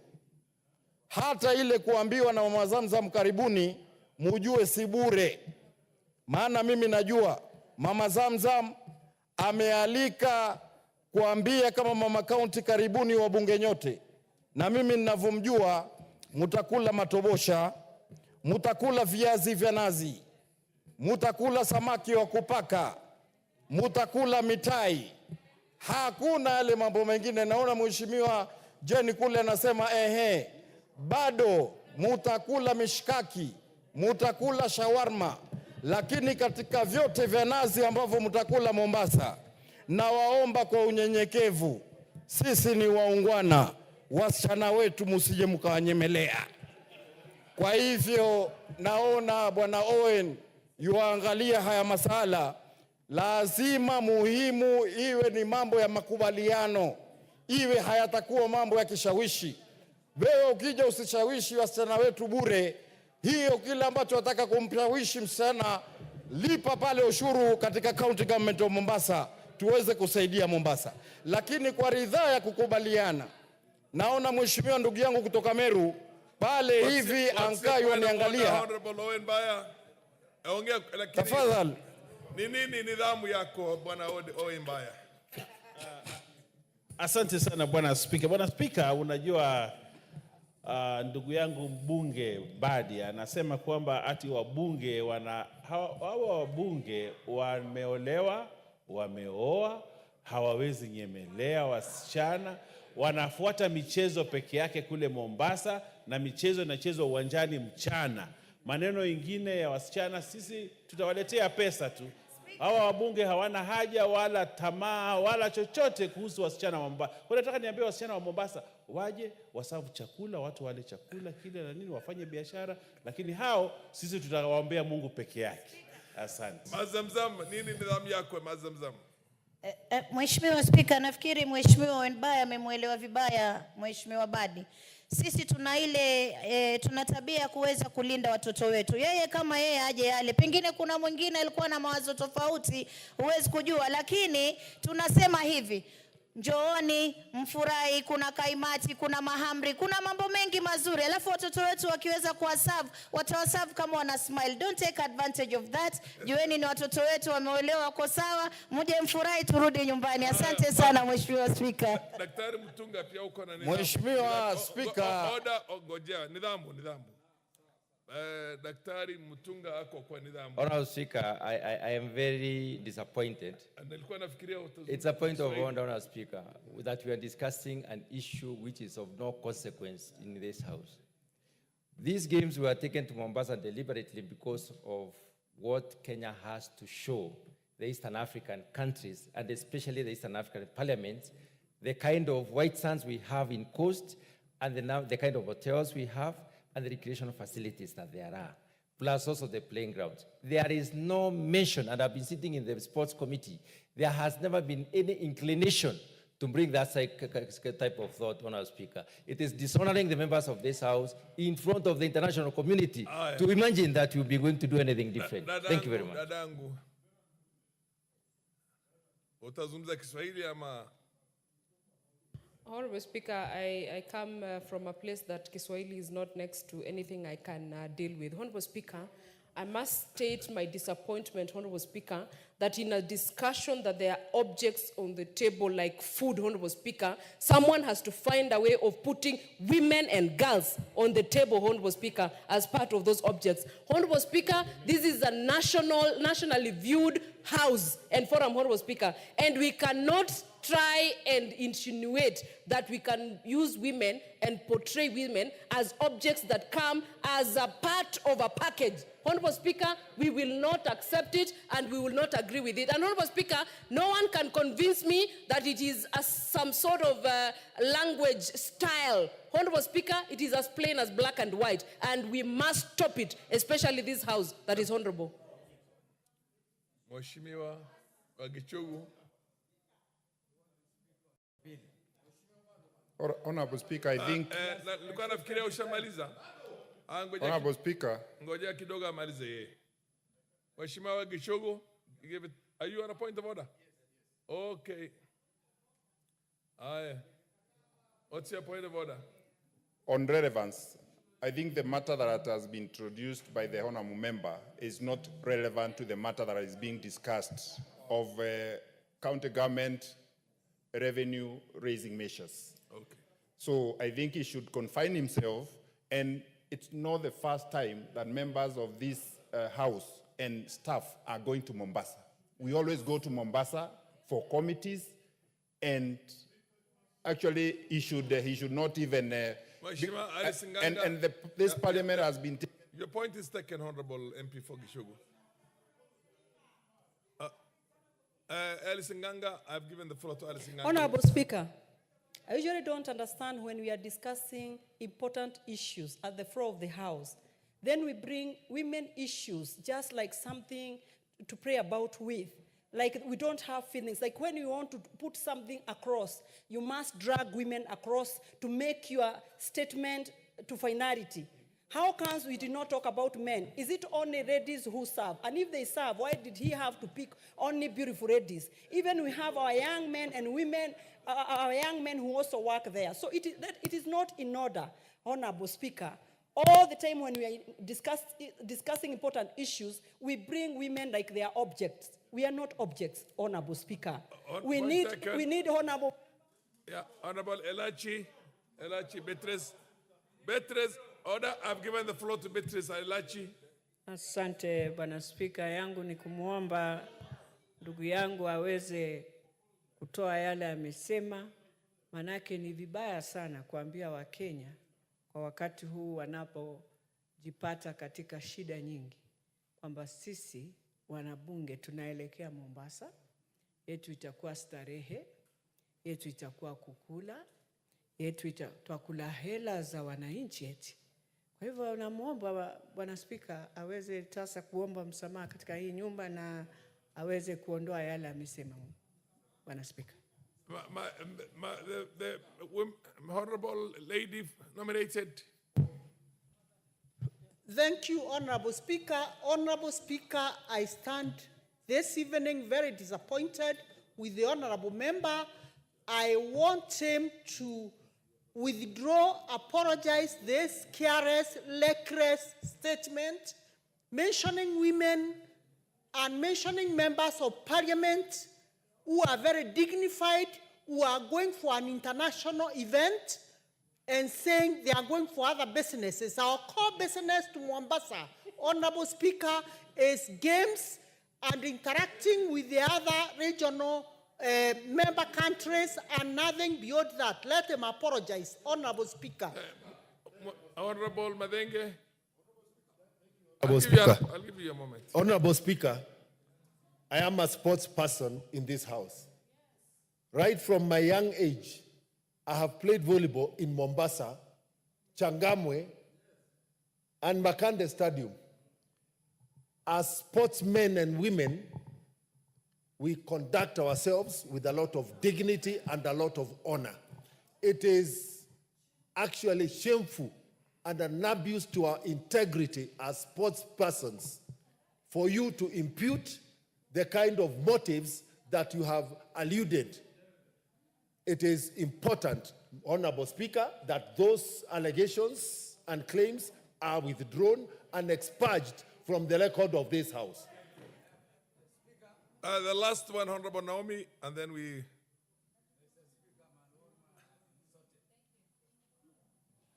Honorable Speaker, it is unfortunate that when people think of Ayala Games, there is this other business people think about.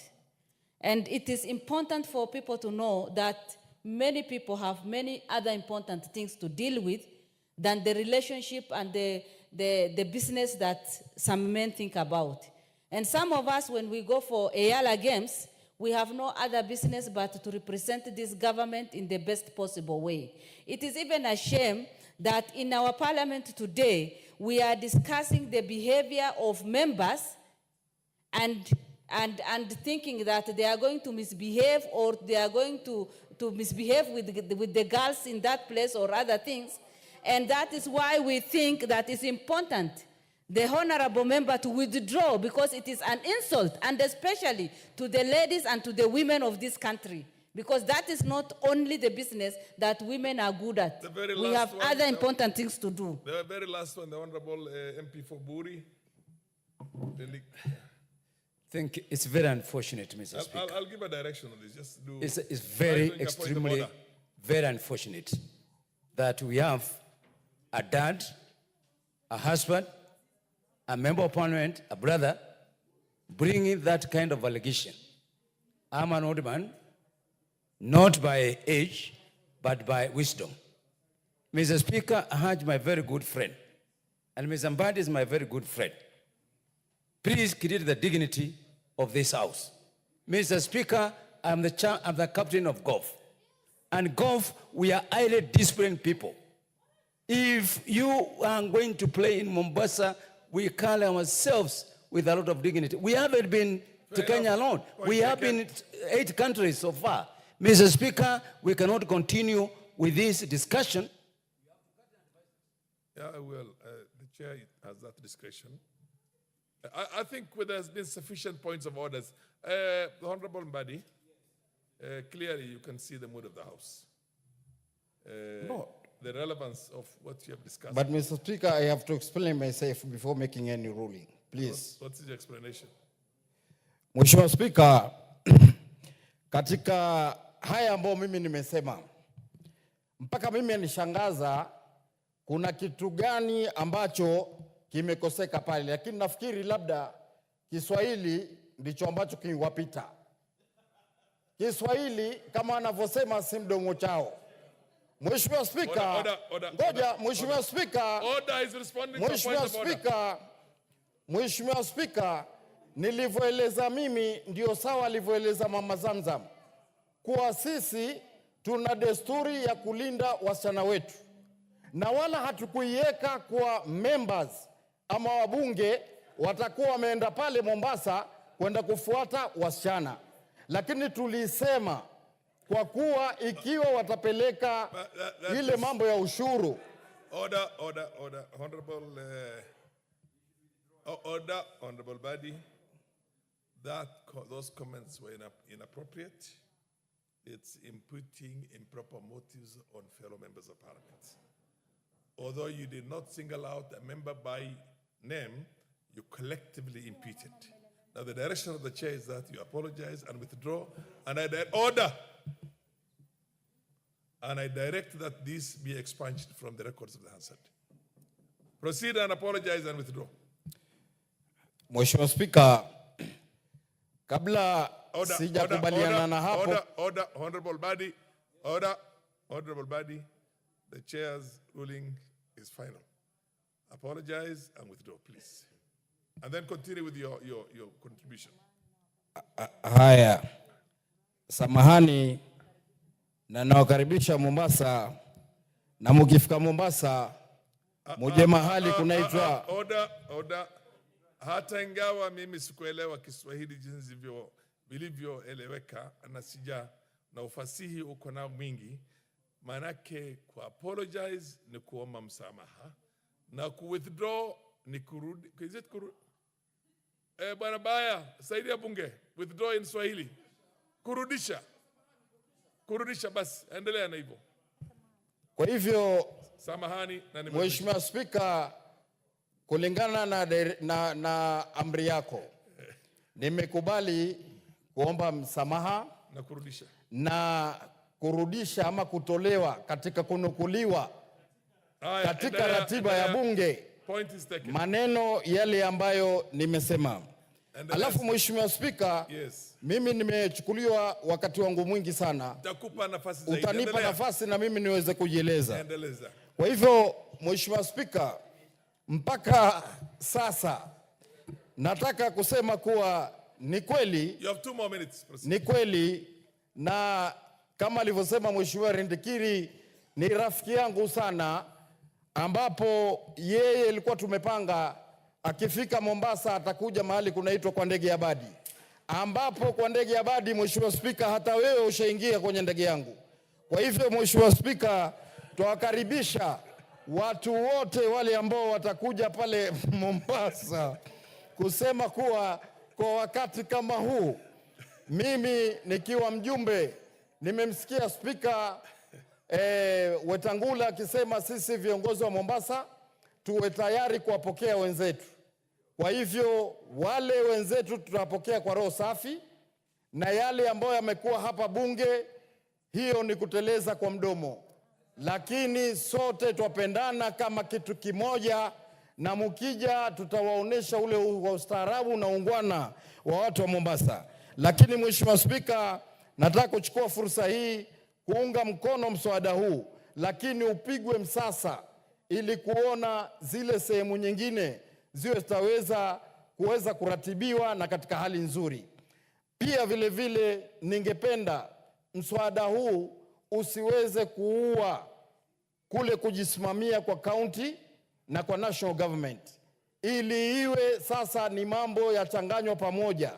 Sheria katiba ya 2010 imeipa uwezo katika ugatuzi kuona wako na yapi ambao watafanya. Kwa hivyo Mheshimiwa Spika, nakushukuru sana kwa kuweza kunipatia nafasi hii, na pia vile vile nashukuru Mheshimiwa Owen pamoja na kiongozi kuleta mswada kama huu.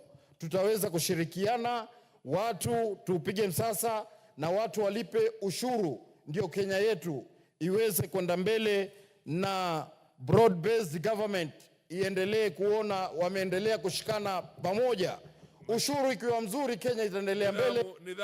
Nidhamu, ukisema ukianza na Kiswahili unasema kila kitu kwa Kiswahili. Kwa hivyo hiyo broad based pia sema kwa Kiswahili. Umepata nusu dakika. Nusu dakika. Given you an additional 1 minute, half 1 minute here. Haya. Broad based, Mheshimiwa Spika, ni serikali ya kuungana kiupanuzi kwa pamoja. Kwa upanuzi, broad based, Mheshimiwa Spika, ili kuona kuwa serikali yetu inaweza kwenda mbele. Kwa hivyo tuipongeza serikali ya William Ruto, na vile vile twaona kuwa watu wakilipa ushuru serikali itaweza kwenda mbele. Asante Mheshimiwa Spika kunipa nafasi hii, na members wenzetu wote njoni Mombasa, tutakuwa tayari. Kwanza Mheshimiwa Spika, pole, kuna kitu sijamaliza. SGR iko kwangu, mimi ndio mjumbe katika hiyo sehemu ukifika katika SGR. Kwa hivyo mimi nitawekea sengenya hapo, nitawekea ngoma za mchechemeko hapo, nitawekea ngoma ya asili hapo, na OCS ambaye yuko kwangu ni mjomba wake Rindikiri, ndio ambaye yuko pale kwangu, atafanya kazi ya sawasawa, tutaendelea vizuri. Asanteni na Mwenyezi Mungu atubariki. Shukrani. Dr. Mutunga. Honorable Speaker, I am happy to be part of this discussion today, to actually support this bill and to also hear our brothers and sisters from Coast. Honorable Speaker, county governments were created as units of development, and any development worldwide requires resources. So it is in order for counties to basically collect revenue.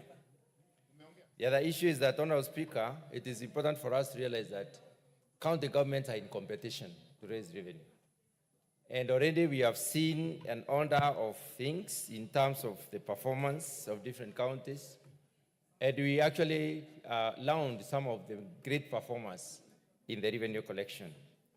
But revenue collection, Honorable Speaker, must be very, very well thought through in order to not to mess up with the status quo of a country. This country is not measured on the status of the county or the performance of the county. It is measured on the performance of the country as it were. Honorable Speaker, Article 209 of the Constitution basically restricts the taxation and other revenue-raising measures to adherence to the policies of the country. If the policies are not properly followed, then we will be making a mistake. Honorable Speaker, we also know for a fact that counties are recognized as further units of devolution, and the counties have got the liberty, they are at liberty to interpret further their own regulations and their own conduct of business at the county level. So in this particular case, Honorable Speaker, this bill comes at the right time to try and provide some guidelines on how to structure out revenues. Honorable Speaker, counties collect levies, they collect rates, they collect fees, they collect taxes.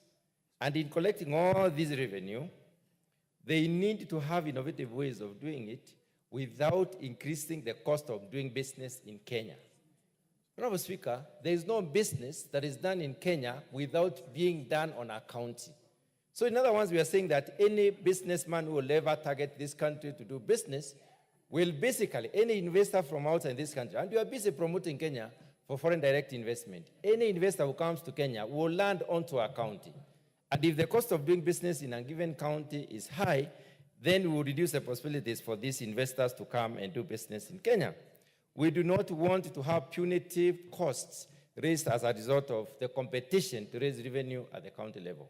Honorable Speaker, I look at the products produced in different parts of this country. And in some cases, you realize products probably produced in northern part of Kenya, North Rift, for instance, in West Pokot, will cross very many counties before they reach Mombasa.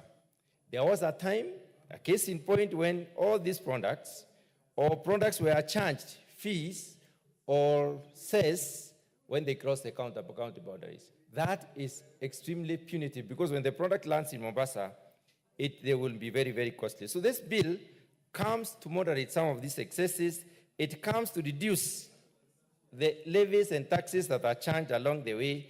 It comes to manage that particular process as a country so that we can have a unified way of guiding counties on revenue collection or making money. Honorable Speaker, Kenya is doing very well in terms of being an investment destination because our cost of doing business has been going down. Kenya is one of the preferred destinations for investment, and we need to make it even better. And the only way you can make it better is to moderate the excesses in terms of the cost of doing business itself. Honorable Speaker, in order to legitimize the revenue sourcing for counties, we needed this particular bill. In order to create predictability, which is important for any foreign direct investors or even any Kenyan investor who may want to invest in a specific county, we must be able to show what kind of taxes, what kind of fees, what kind of levies are expected in a given county. And therefore, this particular bill comes in to try and moderate this particular development. Honorable Speaker, counties are also at different levels of development. And being at different levels of development, the levels of demand for money are also different. And also, they will therefore be justified to imagine ways of raising money. And in this imagination, we do not want to leave counties to just think through and come up with proposals. We would like the counties guided, as it were. In order to enhance the principle of fair taxation, and in order for us to be able to have an entire country which is guided, we need to delineate the laws for the county governments, to moderate the laws for the county governments in revenue collection. And that is why this bill comes in as it is important. Honorable Speaker, it is becoming very difficult for Kenya as a country, and for the national government in particular, to educate Kenyans on revenue collection. There are about 6 or 7 ways how a government can get revenue. One of them, of course, is getting money from philanthropists, being given money, and counties can access this kind of money. The other way is doing business, selling things out there, selling goods and services out there. so we can get revenue from the sale of this in form of taxation. Honorable Speaker, the other way is basically the shilling itself. The strengthening of the shilling or the falling of the shilling impacts on the amount of money we can get, and a few others. But the key one is taxation. Taxation has been a difficult thing to explain to the Kenyans, Honorable Speaker. Every Kenyan today, old or young, Honorable Speaker, speaks about taxation. And they speak about the load of the taxes without even realizing that there are certain socioeconomic parameters or economic parameters that a country uses to measure the cost of living. And one of them is what we call the inflation rate. This country is living in a time when the inflation rate is around 2.7%. Honorable Speaker, the last time Kenya was living under these circumstances is before 2007. Before 2007, 2008 skirmishes, that is when Kenya experienced this kind of inflation rate. The inflation rate now is extremely low, which means if you go to the market with some money, you can come back home with some goods, a reasonable amount of goods. What that tells us is that the country is not really at an extremely difficult situation. But, Honorable Speaker, we are not very patriotic as a country. We need to be speaking to the facts as they are. We need to be speaking to the truth as it were. Our goods are also tired. When you go to a shop, Honorable Speaker, you can buy a coat at 20,000 if you wish, 50,000, 100,000, depending on where you want to buy it. But somebody can get a coat at 5,000, even 2,000, even less, which means that the market is structured in a way that it gives provision for everyone to be able to participate. That means the economy is really not as bad as people may be talking about it. Honorable Speaker, I think it's time for Kenyans to also become patriotic and even look at this bill when it goes to Senate. Honorable Speaker, this bill needs to be looked at through the lens of we need a Kenya where everybody feels has the space and takes the space and is given the opportunity to take the space, whether at the county level or at the national level, to be able to do their business well. Honorable Speaker, with those very few remarks, I support this particular. The Honorable Omboko Milemba, followed by the MP for Turkana North. Honorable Speaker, thank you very much for this chance.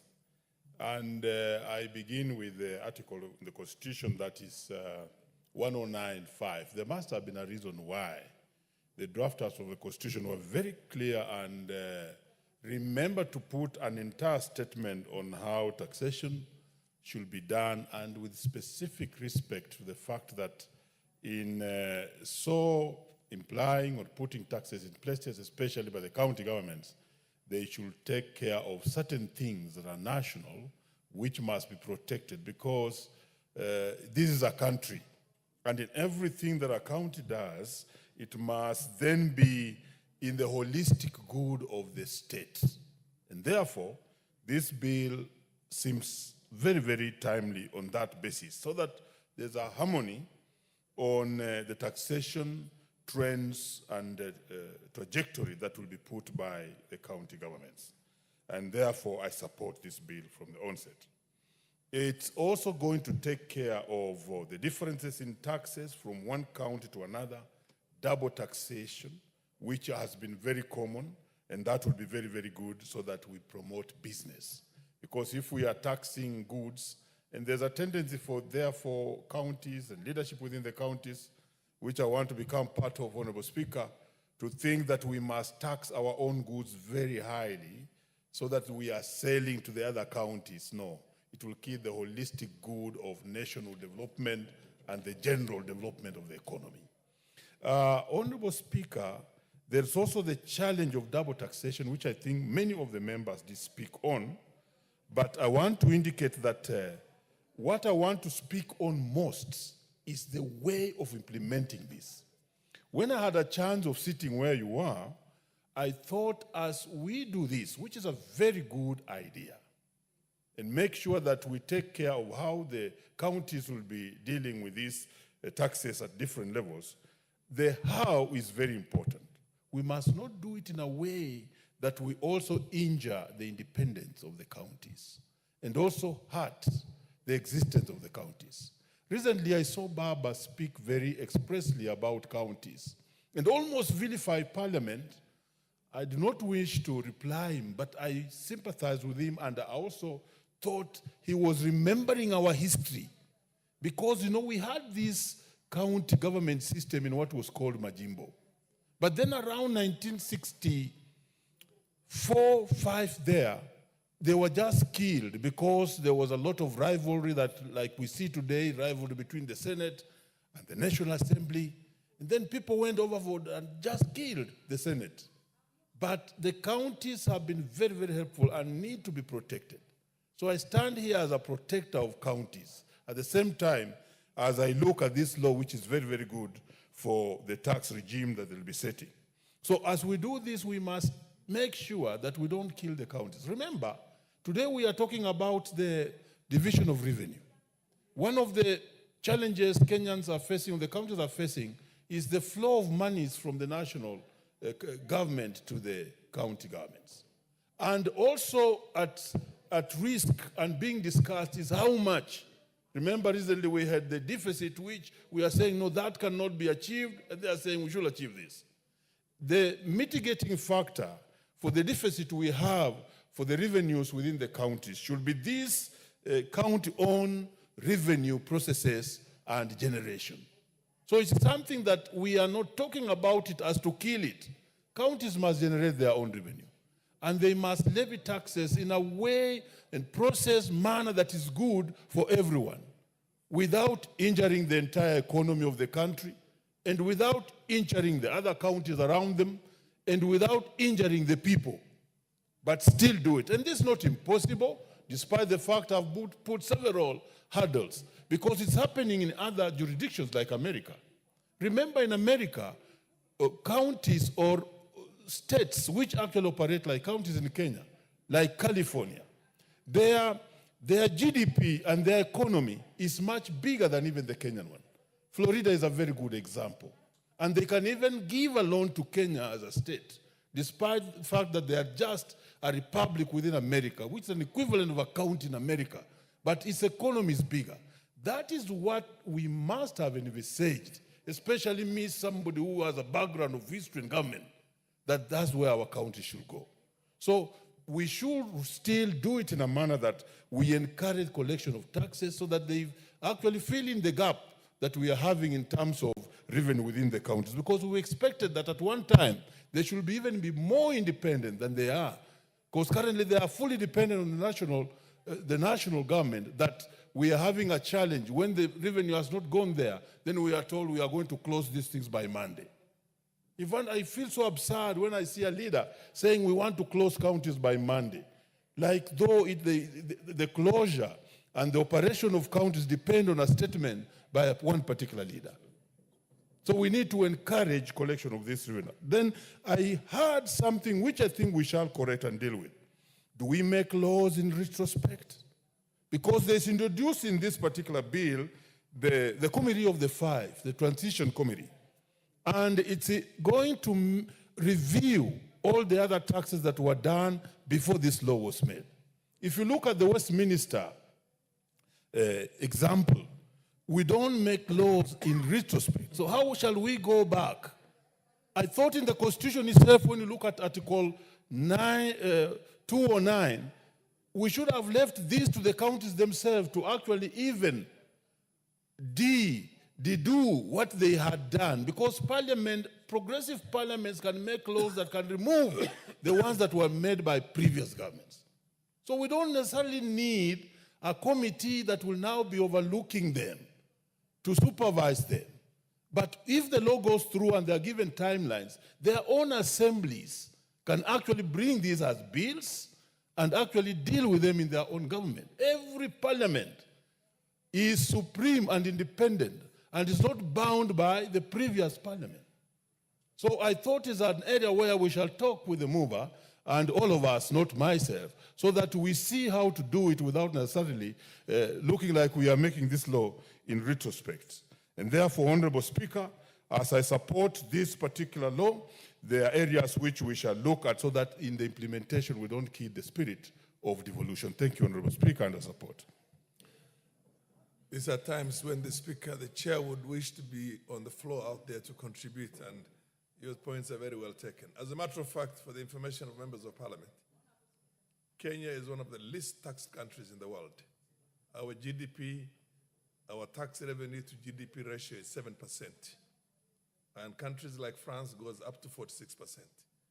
So in a sense, I saw Honorable Mutunga and yourself. These are some things we need to seriously study ourselves and get our economists to give lectures to Parliament so that we don't live in an isolation ourselves, we live in a globe.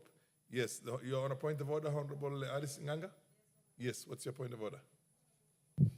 Honorable Speaker, I stand on a point of order. Yes. No, even you proceed, don't know. Honorable Thank you. Fikiri, don't harass Thank Madam. you, Honorable Speaker. Yes, proceed, yes. Standing order 95, can the mover be called to reply? Order. The chair has that discretion, and there is a lot of interest in this, and I've got a whole screen that is full, and I think I will not allow the Honorable Ekwam, and then followed by the Honorable Mayaka. You will get your moment. Thank you, Mr. Speaker. I'll give you. Emasi. Mr. Speaker, I rise to support this bill. Order, honorable members. Honorable members, this is a debating house. In a debating house on matters like this, like taxation, I think there's a lot of knowledge and information that comes out. And let's not look like a mechanical house which just passes bill straight away. Kenyans would want to see a serious debate on all matters. Proceed. Thank you, Mr. Speaker. I rise to support this bill. Mr. Speaker, this bill has come at the right time, and it has come from experiences that we've seen counties going through in terms of revenue collection. Mr. Speaker, there have been gaps in the way the counties have been imposing revenues to consumers and producers at the same time. Mr. Speaker, you can imagine some counties that far from the production areas have had their goods, they have had their consumers buy goods expensively. Just because the transit goods through different counties are levied to the extent the gap between the prices at the production area and the consuming areas away from the production parts of this country are quite expensive. This bill has tried to seal or to take care of those gaps. Mr. Speaker, the bill has also looked at how these revenues are going to be the systems of collections have been made clear to the extent that the committee that is going to see, to look into the proposals by the counties will define how the revenues are going to be collected, how is going to collect, and how the collection will be processed. Mr. Speaker, one thing that I also want to point out from the bill is the bill has tried to give an option of the institution that is supposed to collect revenue apart from KRA. From the sentiments of the CS Treasury, he has promised Kenyans that he's going to review and look at both structures and systems of KRA. I'd wish to propose that we do an amendment to this bill where KRA is made to be the institution that will support or facilitate collection of revenue by counties. Because, again, from the experience, we've realized most counties have used different methods of revenue collection. They have used different institutions, and that has been a gap in terms of loopholes for corruption. So if this bill can specify and can be specific on which institutions should be collecting revenues on behalf of the counties, we will be able to seal or minimize loopholes for corruption. Mr. Speaker, with that brief, I support. Thank you. Yes, what's your point of order? Just a second. Honorable Ndikiri, what's your point of order? Alice, what's your point of order? Yes. Okay. Yeah, you have there. It's there next to you. Yes. Thank you, Honorable Speaker. I'll still stand on Standing Order 95, where the mover, you call the mover to reply. Okay. Honorable members, I now put the question that the mover be called upon to reply. As many of that opinion say aye. Aye. As many of contrary opinion say no. No. The ayes have it.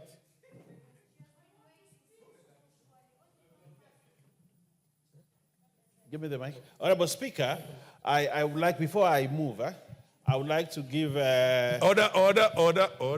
Before I reply. Yes. Go ahead. Before I reply, I would like to give 3 minutes to Honorable Mayaka to close. I would like to give... Order. 2 minutes. Under the rules, when you are now replying, you cannot donate. But Order. Unless the rules have changed. Honorable Speaker, in replying, Honorable Speaker, the tradition of this House is that in replying, we can donate time, Honorable Speaker, unless Honorable Speaker is a stranger in Jerusalem. No. I have been made to understand that the rules have not changed. You see, this debate, this debate did not end normally. It's a premature ending. Okay. When there's a premature ending, you cannot donate. Honorable Speaker, in reply, I would like to say... somebody rises on Standing Order number 95, you cannot donate. Proceed. Okay, Honorable Speaker, Yes. I would like to, in closing this debate, we have had the discussion and think there are important things that need to be done to improve this bill. We will allow that to be made in the third reading. Honorable Speaker, again, this is a fundamental bill that is going to ensure that there is a seamless integration of what national government can do and what counties can do in terms of revenue-raising measures to ensure that we do not stifle development and we do not stifle growth of the economy because of several taxations that happen along the way. Such that we have a seamless integration of this process, Honorable Speaker, it is important that we have policy and regulations, and that is what the National Assembly will do in this bill. Honorable Speaker, we welcome criticism of this bill. We welcome improvements on this bill so that at the end of the day, Honorable Speaker, we have a bill that is good for the country, is good for the counties, and therefore we get revenue collected properly without having to infringe on each other's space, Honorable Speaker. Honorable Speaker, with all those many remarks, Honorable Speaker, I beg to reply and request that the question be put tomorrow so that at the end of the day, Honorable Speaker, this bill is done, and then we move on to the coffee bill, which is an important piece of legislation that we must start on and ensure under the cooperative bill, Honorable Speaker. Unfortunately, we we'll still have about 2 or 3 minutes, and it's too short a time for us to move on to the other committee stage. Yes. So somehow you have to prolong your contribution until... Honorable Speaker, what I would like to say is this. Honorable Speaker. You know, we have rules in this parliament, and rules bound. But also, Honorable Speaker, you have discretion in Standing Order number 1. And sometimes we ask you to use your discretion in Standing Order number 1, so that as we donate time, we also know you have authority and power, and that's a standing order. Honorable Speaker... The traditions expressly, the tradition of the House provides that if a debate is ended prematurely, the mover cannot donate. It's okay, Honorable Speaker, and I want to respect that ruling that you have made, and therefore, Honorable Speaker, I reply. We will not put the question now. We'll have to put the question on an appropriate moment in the future when the chair is going to determine that. So that basically is the ruling on this matter right now, on this bill.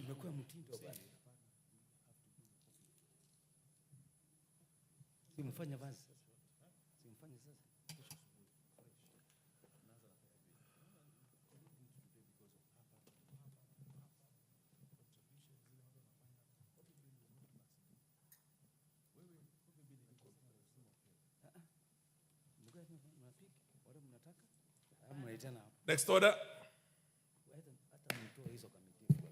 Order number 12, the Kenya Revenue Amendment number 2 Bill, National Assembly Bill number 35 of 2024, second reading.